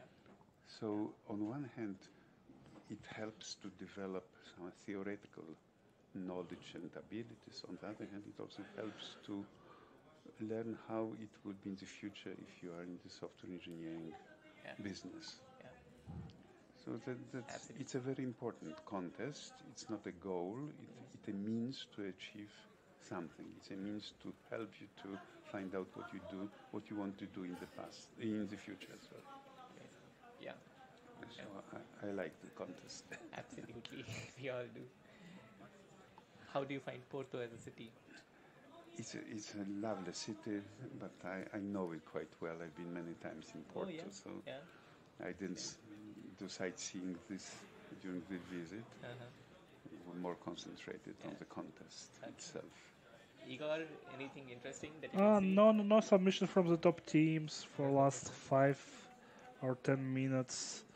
Teams are working on the problems, so Warsaw still working on K, Moscow working on F,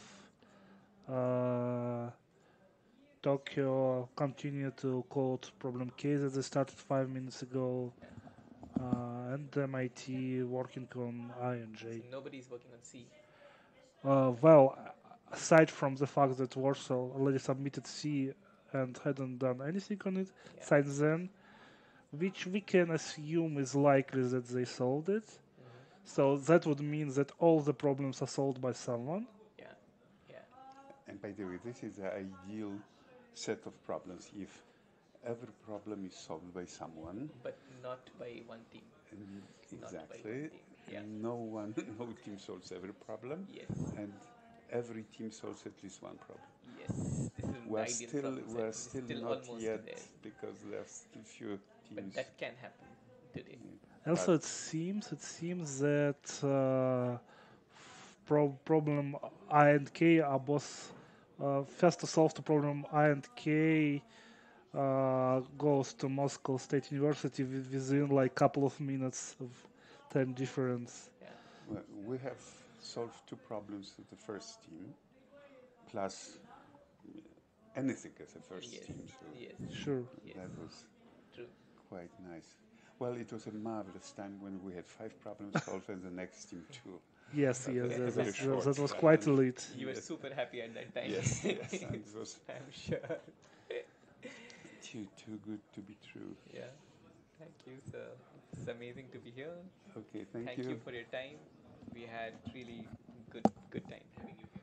Thank you.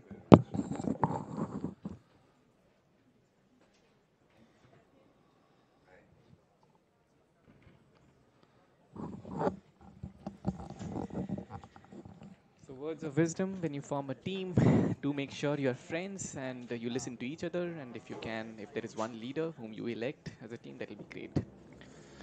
Sure. With 25 years of experience, that should be a very good advice. So Wrocław's trying to solve problem I. It seems they had quite a few solutions in last couple of minutes on this problem and hadn't solved it yet. Probably this submit would be the one.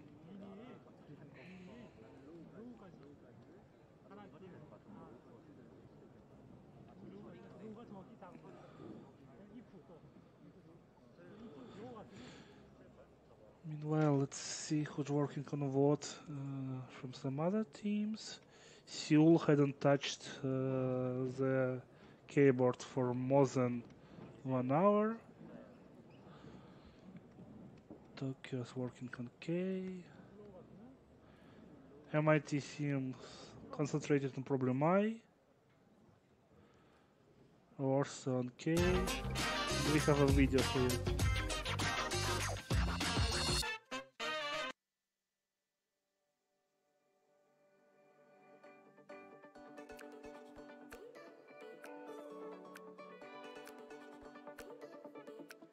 ICPC 2019 is underway in lovely Porto. Today we made the contest opening official with presentations and registrations. Old programming tool sponsor JetBrains got things going this morning with interesting presentations on technology. After a welcoming lunch, it was time to take care of business as teams and coaches registered officially, getting their contest t-shirts and having paperwork and materials checked. Regional contest directors got together to hear about future World Finals plans and to make plans for challenging contests for the next year's tens of thousands of students who will compete for the World Finals spots. Tomorrow, the teams will get a look at beautiful, historic Porto.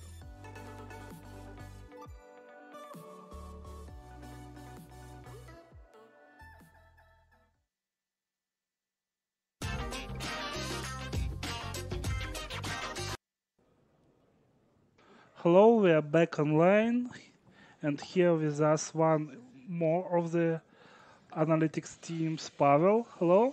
Hello. So, what do you think about the contest so far? Well, I think this year problems are very interesting. Then each problem in separate is quite solvable, but in the total they are very hard to solve them all. Yeah. At the start of the contest, Jeff said that this is the hardest problem set ever made in the history of ICPC. What do you think, Pavel? Well, I not think it's really the hardest. Or maybe the teams are better? Well, time is different, but yeah. Well, I think each year is different, is complex in different aspects. So this year, they thought that problem C is easiest one of the hard. So they thought that C, F, and K are most hard. Yeah. And C is solvable and F and K are not, but we see. Okay, we have some piece of information. It seems, after all, Warsaw submissions on problem C was incorrect because they started to work on it again. Yes. Okay. Seems something strange. Well, do we have all except C solved before Frozen? Or excuse me? We have all except C solved before Frozen. No, I was not solved. C, I, and K were, C, A, and were K, not three solved problems. before problems, but we now know that I and K had been solved after. So the question is with problem C. So also Warsaw have made a submit on problem K. We do not know the result yet. Well, that's quite interesting. If Warsaw solve both C and K, they will overcome I'm not Moscow. Sure they will win, but well, I think either Moscow with 10 will win, or Warsaw or Tokyo with 9. I don't think 9 is enough for Moscow. Well, Moscow should be ahead of Tokyo on penalty time, so not sure. I'm quite sure about that. Well, because let's check. Because in the well, scoreboard, they have +5. Tokyo have their penalty is not very good. Yes, but Tokyo had some problems before that, so yes. They So probably only Warsaw can get over than Moscow. And they have a bit bigger chances. I hope we will be able to peek at the Warsaw display. Well, at least watching they themselves is quite interesting too. Well, what did it say? Fixing something, and I don't see which problem. I can't make it out as well. It's C, I think. No. They trying to fix something else in C. Yeah. Okay. Well, C is quite strange problem. Personally, I probably don't want to write it in the contest because well, you getting some verdict and they have no idea what to do with it. You mean, for example, if you get wrong answer? Well, if you get wrong answer, it's a bit easier because you can find the bug. But what to do if you get time limit? I have just no idea. So you wrote something, it's too slow. Thanks. You probably need to speed up. That's something. But speed up where? But if the problem is some brute force with heuristics. One more submissions on problem K. And they have wrong answers on C. Yes. So it's possible to do something. Well, probably it's either not very easy because. And they now have time limit on K. Well, time limit is better. I wonder if they are in the same situation that Moscow State, that they have one test with time limit and others. I tried to find a bug in wrong answer of Moscow for quite a long time and didn't manage to do it. Do you think actually that time limits are a bit tighter than usual this year? Well, I don't think so. They are always looks like that. They'll have 10 seconds. I don't know. But in well, one particular case, well, it I happened. think time limits and constraints are proportionally big. So I it's mean, okay. it's not usually that you get like solutions that almost passes time limit, like 11 seconds instead of 10 or 2.4 seconds Well, instead of 2. that's happened. That's happened, but not. I hadn't seen that much on ICPC World Finals. Maybe. Well, I remember that we having different stuff for it. Here we have this too. Well, of course, this happened while we trying to squeeze not optimal solution. For example, in one problem in our year, we tried to squeeze n in the fourth solution when n cube log n was expected. I see. So it was in something like 1.5 seconds instead of 1. For now, we have one more video to see about something. I'm not sure what. Yeah, we'll come back with Pavel.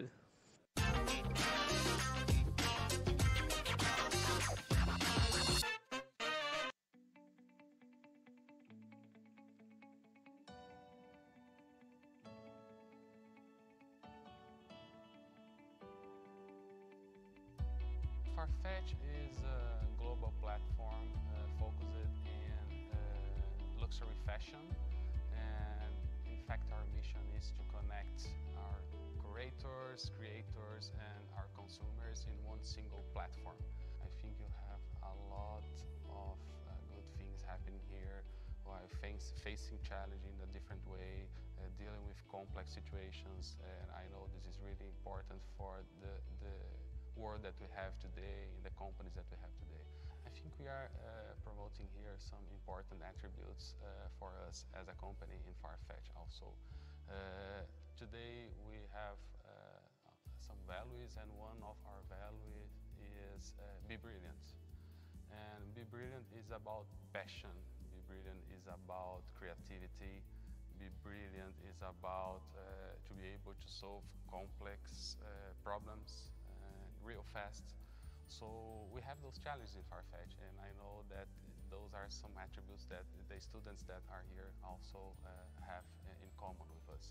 For the contestants that are already here, I think they should be brave because they are already here and they already proved their values, and they already proved that they are really good.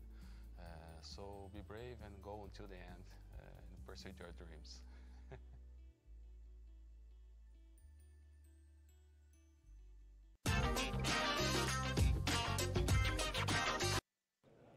And we are back. We have information from our special team of Petr Mitrichev, Gennady Kratkevich, and Mikhail Tikhomirov. They now solved 10 problems and have only one problem remaining. They have solved 10 now. And yes, which 10. is the problem remaining? I'm waiting on that information. Okay. Okay. So we have with us Pavel now. He's a part of the analytics team, and he's helping us to understand some of the problems and what. Meanwhile, excuse me, we have a submission from Moscow on F. Oh wow. Well, probably we can show them.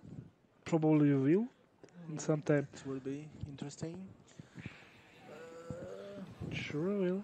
Well, at least they changed something. We have Moscow State University on the screen. They have made a submission on F. Well, probably if they solve F, they should be winners if they solve F. I'm not sure anyone else will try 10. They requested printout right away. Well, you should request printout just for each submit because why not? Because why not? Sorry, Forest of Amazonia. Well, Forest of Amazonia. Well, this is not the main thing you worry during World Finals. Yes, for sure. Well, and what do you think about medals cutoff? We are talking about first place most times, so seems like 7 with good time or 7 with any time. Likely 7 with good time. Well, so probably 7 with good time for medal, 8 for gold, something like that. 8 for gold looks. Probably 8 with good time. 8 with, so who can get 8? Now I mean, we have quite a few teams with 7. Well, 8 will get medals. Are you? Well, do you think so? 8 will get 8? gold medal. No. 8 with gold with well, good with time. good time. So we have another submission from Warsaw on K. So probably, well, Tokyo already has 8. Warsaw will probably have, what is it? Oh. So, who else? Well, In terms of gold, Tokyo, Warsaw. Sorry. So Tokyo, not Warsaw, MIT probably. MIT probably will. So well, no, well, closely to no team with 7 have submissions, except top 4. So Well, I still think it probably requires 8 this time because. Well, probably it will. Because I don't believe only 4 teams will solve 8 plus. So and 7, there are quite many candidates for 7. Yes, I think you would need a good time for. Probably very good time for silver. And another video is coming up which will show the MIPT cheering party, some strange format. Let's have a look.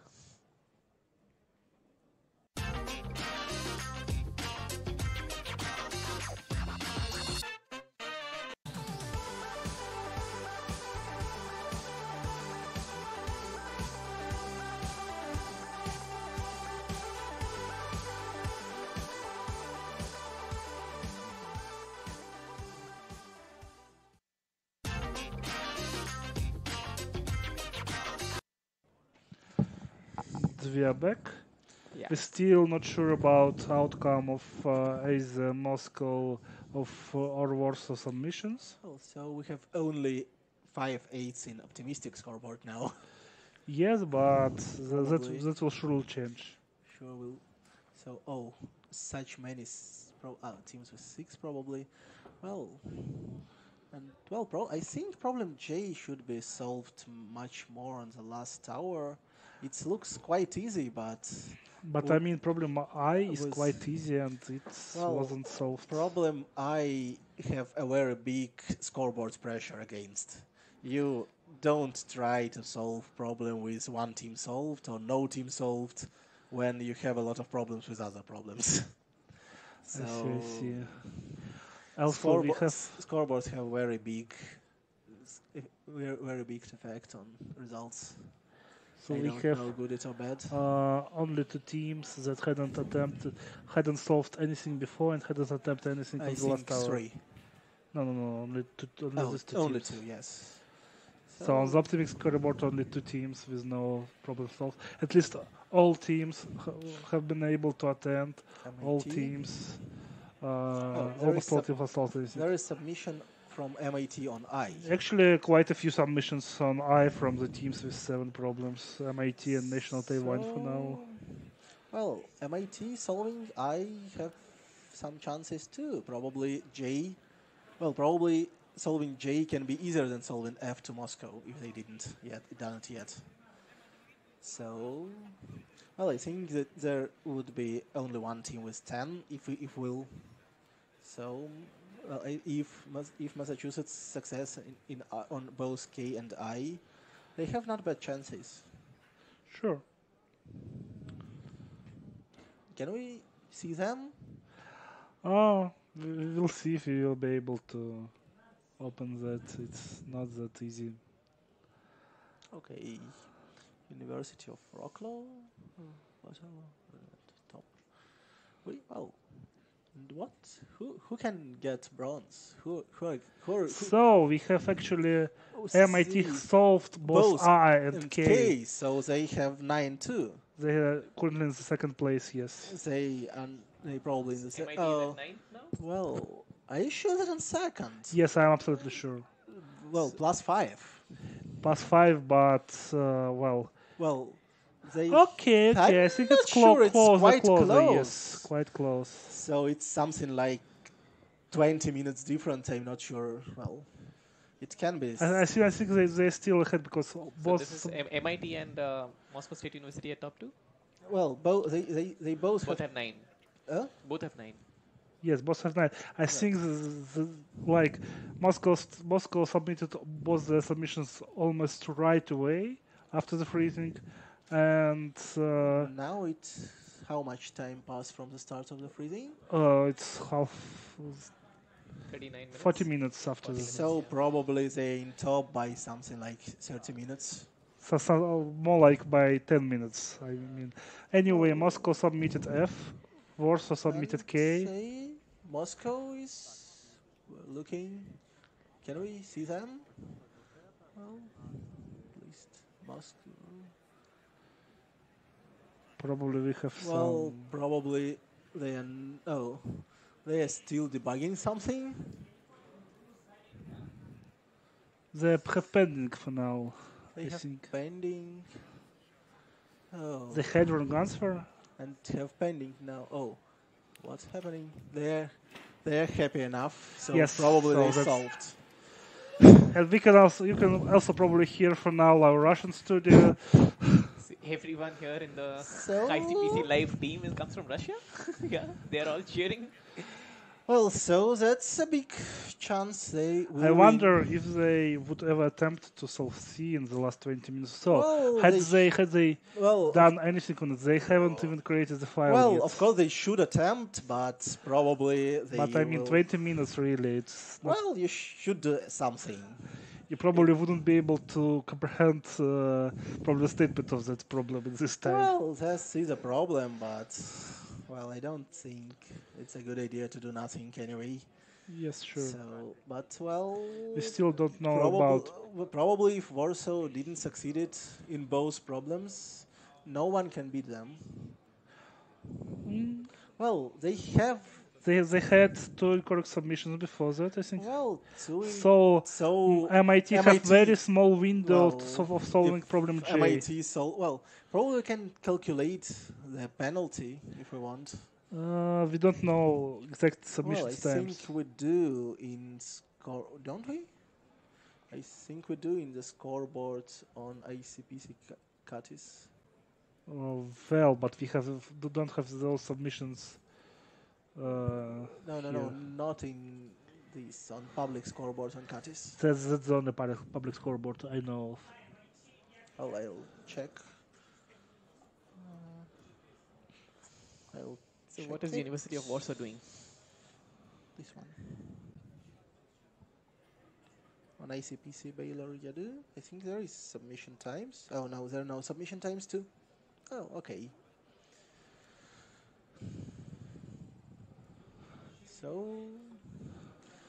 So if MIT don't solve in So just not right showing the now- submission time is deliberate? Do they not want us to calculate, or what is it like? Well, I think that's just scoreboard looks like this because it looks, and there's no reason. Okay. So maybe can we see MIT to see what the progress on G they have? Well, Or we what can at least look at the activity. the activity. So looking at this activity is something They different. They are working. They are changing something. And lists can do. Yes. Oh, probably. Well, the problem J is that they can get quite incorrect solutions that seems like correct and Yes, spend it's some very time on it. easy. Is Well, J and- still the third and- most attempted problem?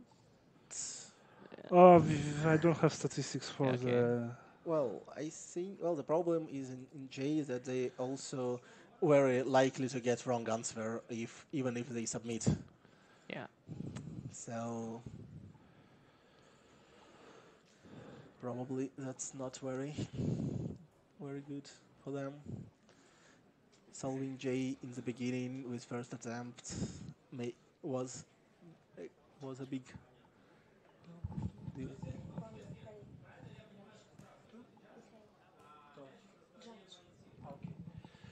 Okay, so it seems like we will shortly have a new guest. So thank you, Oh, Pavel, for okay. joining by, Okay, and thanks. hope to see you next year. Thanks, Pavel. Yeah.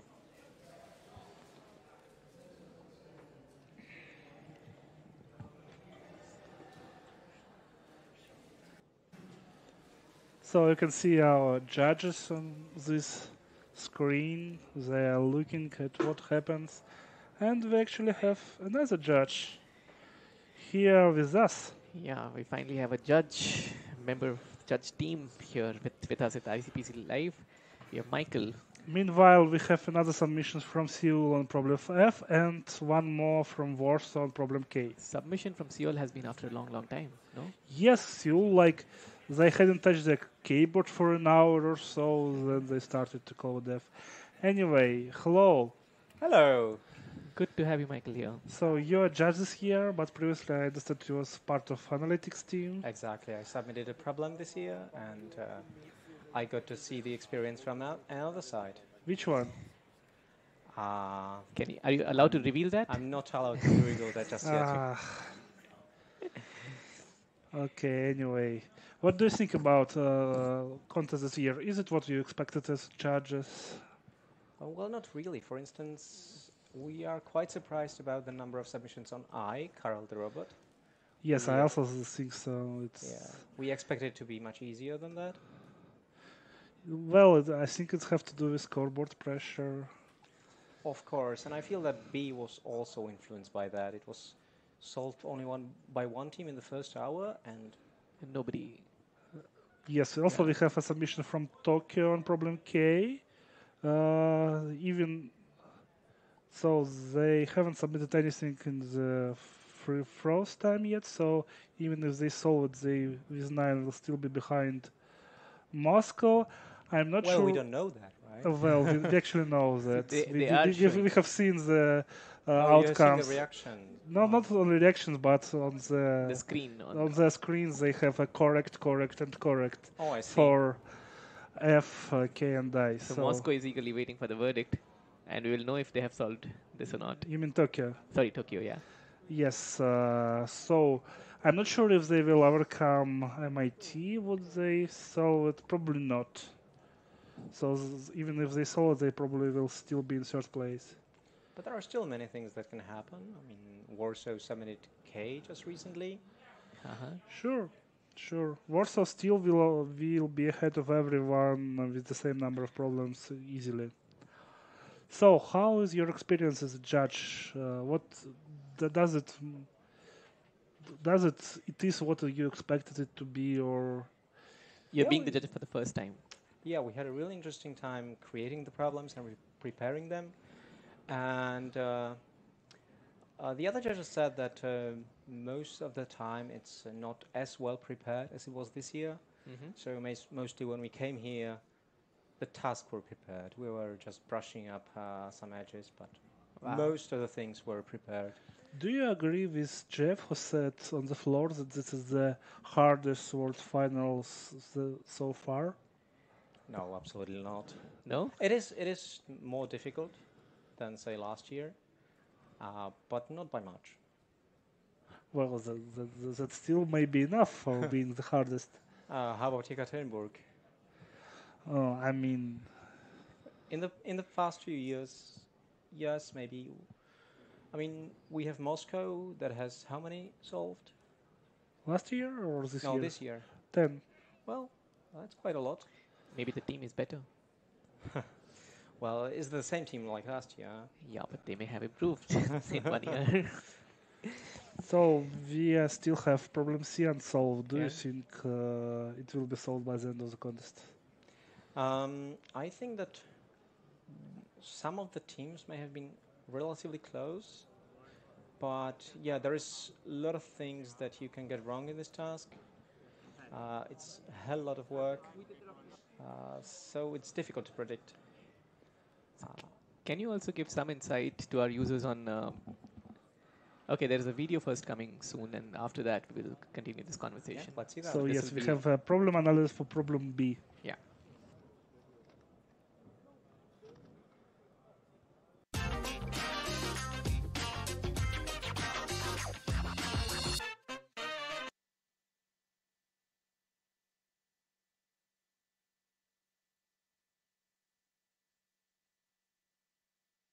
Problem B from this year's World Finals is about building bridge over a canyon.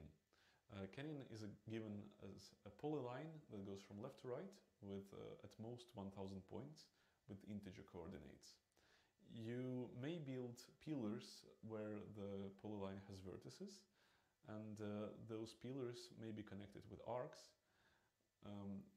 You pay some cost for every pillar, which is proportional to its height, and for every arc proportional to its area.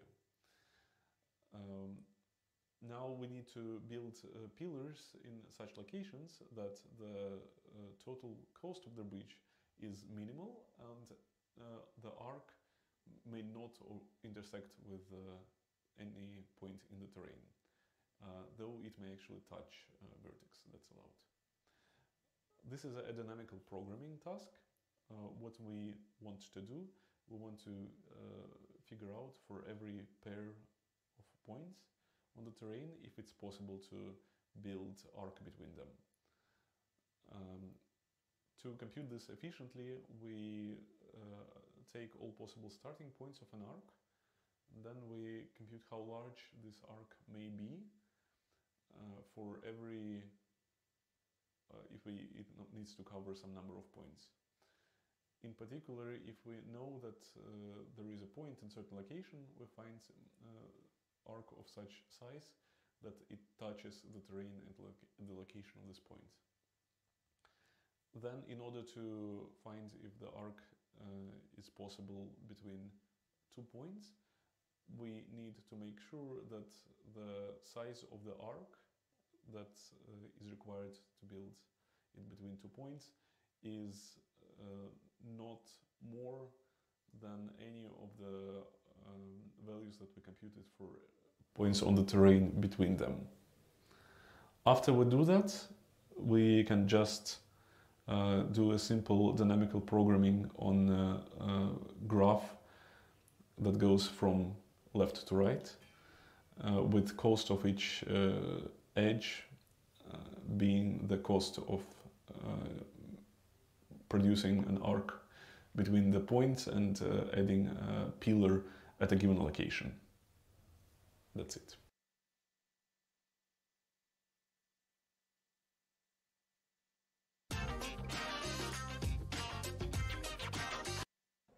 Anyway, we have quite a few submissions. We have 3 submissions in a row by Warsaw on problem K. Probably they test some kind of constant or something like that. We have submissions on Tokyo from Tokyo on K, and I think we have submissions from Seoul on F as well. Yeah, K is a very difficult problem, but once you see the crucial math trick, then it's very simple to code.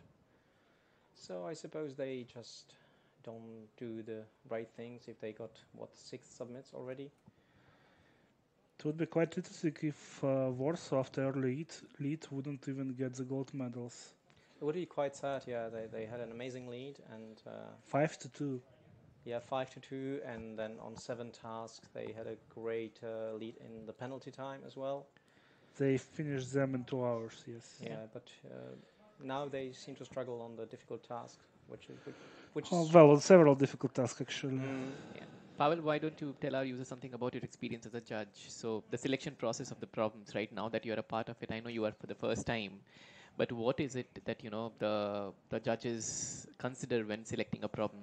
Do you have any idea about that? So there are multiple things that they look in problems, because a problem set is a collection of tasks. It's not one individual task that makes or breaks the contest. Yeah. So you have to have tasks that are relatively simple. You have to have tasks that are difficult. There is no prescribed syllabus for World Finals, right? So, no, so not how at do you all. make sure that this I can pick, this I cannot, or something? I mean, everything is fair game in World Finals, I suppose. Yeah. And so you see that there are tasks that use a bit of math, and there are tasks that are more focused on data structures, for instance, directing rainfall, and so on. So I wouldn't say that there is a recipe for making tasks that would be accepted. Yeah. No, there won't be a recipe, but when as judges we are selecting problems, right? So how do you decide whether we should select implementation heavy problem or elegant problem which has an elegant solution? So the first round of selection is done by the older judges.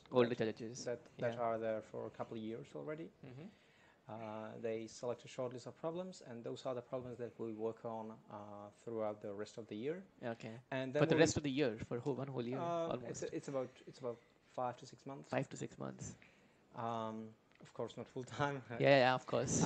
But when we come here, we have a selection of, say, 15 to 17 tasks that Okay. are in a good state of preparation, and we know that they are useful for the World Finals. And here we make the final selection based on the fact that maybe there are some issues with some task and we don't want to select it, or maybe some tasks are too similar, or we worry about the difficulty one way or the other. How is topic a criteria? Because there can be multiple topics, right? So do the judges consider that even that they should be from a different topic each one? Yeah, we try to avoid tasks that are too similar. For instance, this year we had two tasks that were using kind of similar approach. They were on different levels of difficulty, but the overall techniques used were somewhat similar, so we decided to drop They should one be of very them. different. Ideally. Yeah. Okay. And how do you balance the difficulty? That's the hardest part, I think. Yeah, that's the hardest part, and I don't think there is a good recipe for that. You go with your instinct. You see how much time it took to judges to solve the problems, and you try to compare it to previous years. It's very subjective and very experience oriented. Yeah, it's also some luck is involved in making the contest balanced. I So think we have sorry to interrupt. Yeah. We have 4 more submissions for the problem C by Warsaw. MIT still coding J. They try to manage it in the last couple of minutes, and Moscow started to code again. It seems they hadn't even time to create new files, so they code the problem C in file FCPP. But we'll see what come out of it. I think it's like it's not enough time to code C in 10 minutes or so. 10 minutes left? Yeah, no, not even No, 10. I mean, 3 minutes. they started 8 minutes Okay. ago, so. Yeah, I mean, it's plenty of time to write some code, but it's not going to be very good because there are so many things to watch for in C. So we have 2.5 minutes left in the contest. Yes, we are quite near the end. And Moscow State University is leading. So we have Tokyo, one more submit on K.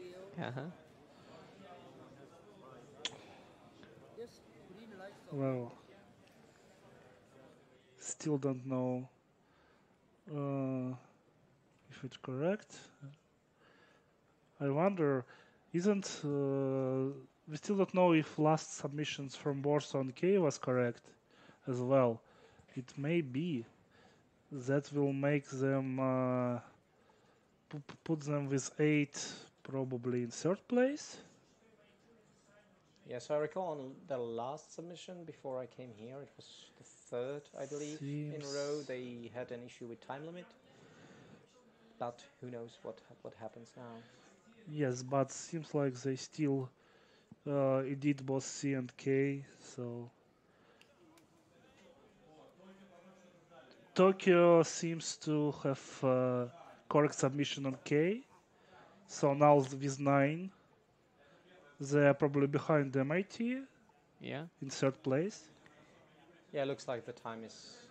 We have quite another large. submission from Warsaw on C. I would like to see C solved, actually. Yes, for sure. Because having all of the problems solved is one of the goals that we strive towards. And it will tell some, at least remove something out of Warsaw experience in the last 3 hours. We have less than 1 minute remaining. You see the submissions start to come in droves. Yeah, Warsaw submitted C 3 times, just to be sure. I guess they have some kind of constant they change. Or do you think it's just some random edits by this time? I don't know, maybe different seat, maybe, if there's some Another randomized submission approach. from Warsaw on C, but the money question is would MIT have time to submit J? And they have 10 more seconds. So last few seconds in the contest arena. A lot of submissions now, right? Lots of submissions, but it seems no submission from Warsaw. From MIT. Warsaw have submitted C. Anyway, I don't know. more relaxed because the contest has ended. So that's the Nothing end more of to the fix. contest. So now Yeah. you know who is the winner. Everything has been decided. Yeah. So can you tell now what is your problem was? Yeah. Yeah, so my problem unfortunately didn't make it to the shortlist. Oh, I see. Maybe next year. I see, I see. Okay. So, another question. Will there likely be an interactive problem next year? What do you think? I personally think that it's good that we had interactive problem in the practice session because that opens up the new door, and now I think that we will get some interesting submissions for interactive problems for the next call for tasks. So I would think that there would be a task with relatively high probability. I see, I see. That's very good. Okay, anyways, thanks for joining us. And Thank you. thanks everyone for watching us. Yeah. In 2.5 hours we will have a closing ceremony. Join us again to see who is the ultimate winner, who will get the gold, who will get the medals, who will get the Super Region Championship titles. And we hope to see you again then in 1 year in Thank what you, is everyone. likely Yeah. Moscow. Yeah, Moscow. Thank you, Anup, for joining me Thank today. you, Igor, for your amazing analytics and insight into the problems. And thank you, Mikkel, a lot more for being here. And thanks, everyone, to the audience for being here. I think you had been an amazing audience. Thank you, and see you again. See you again. Bye-bye. Bye-bye.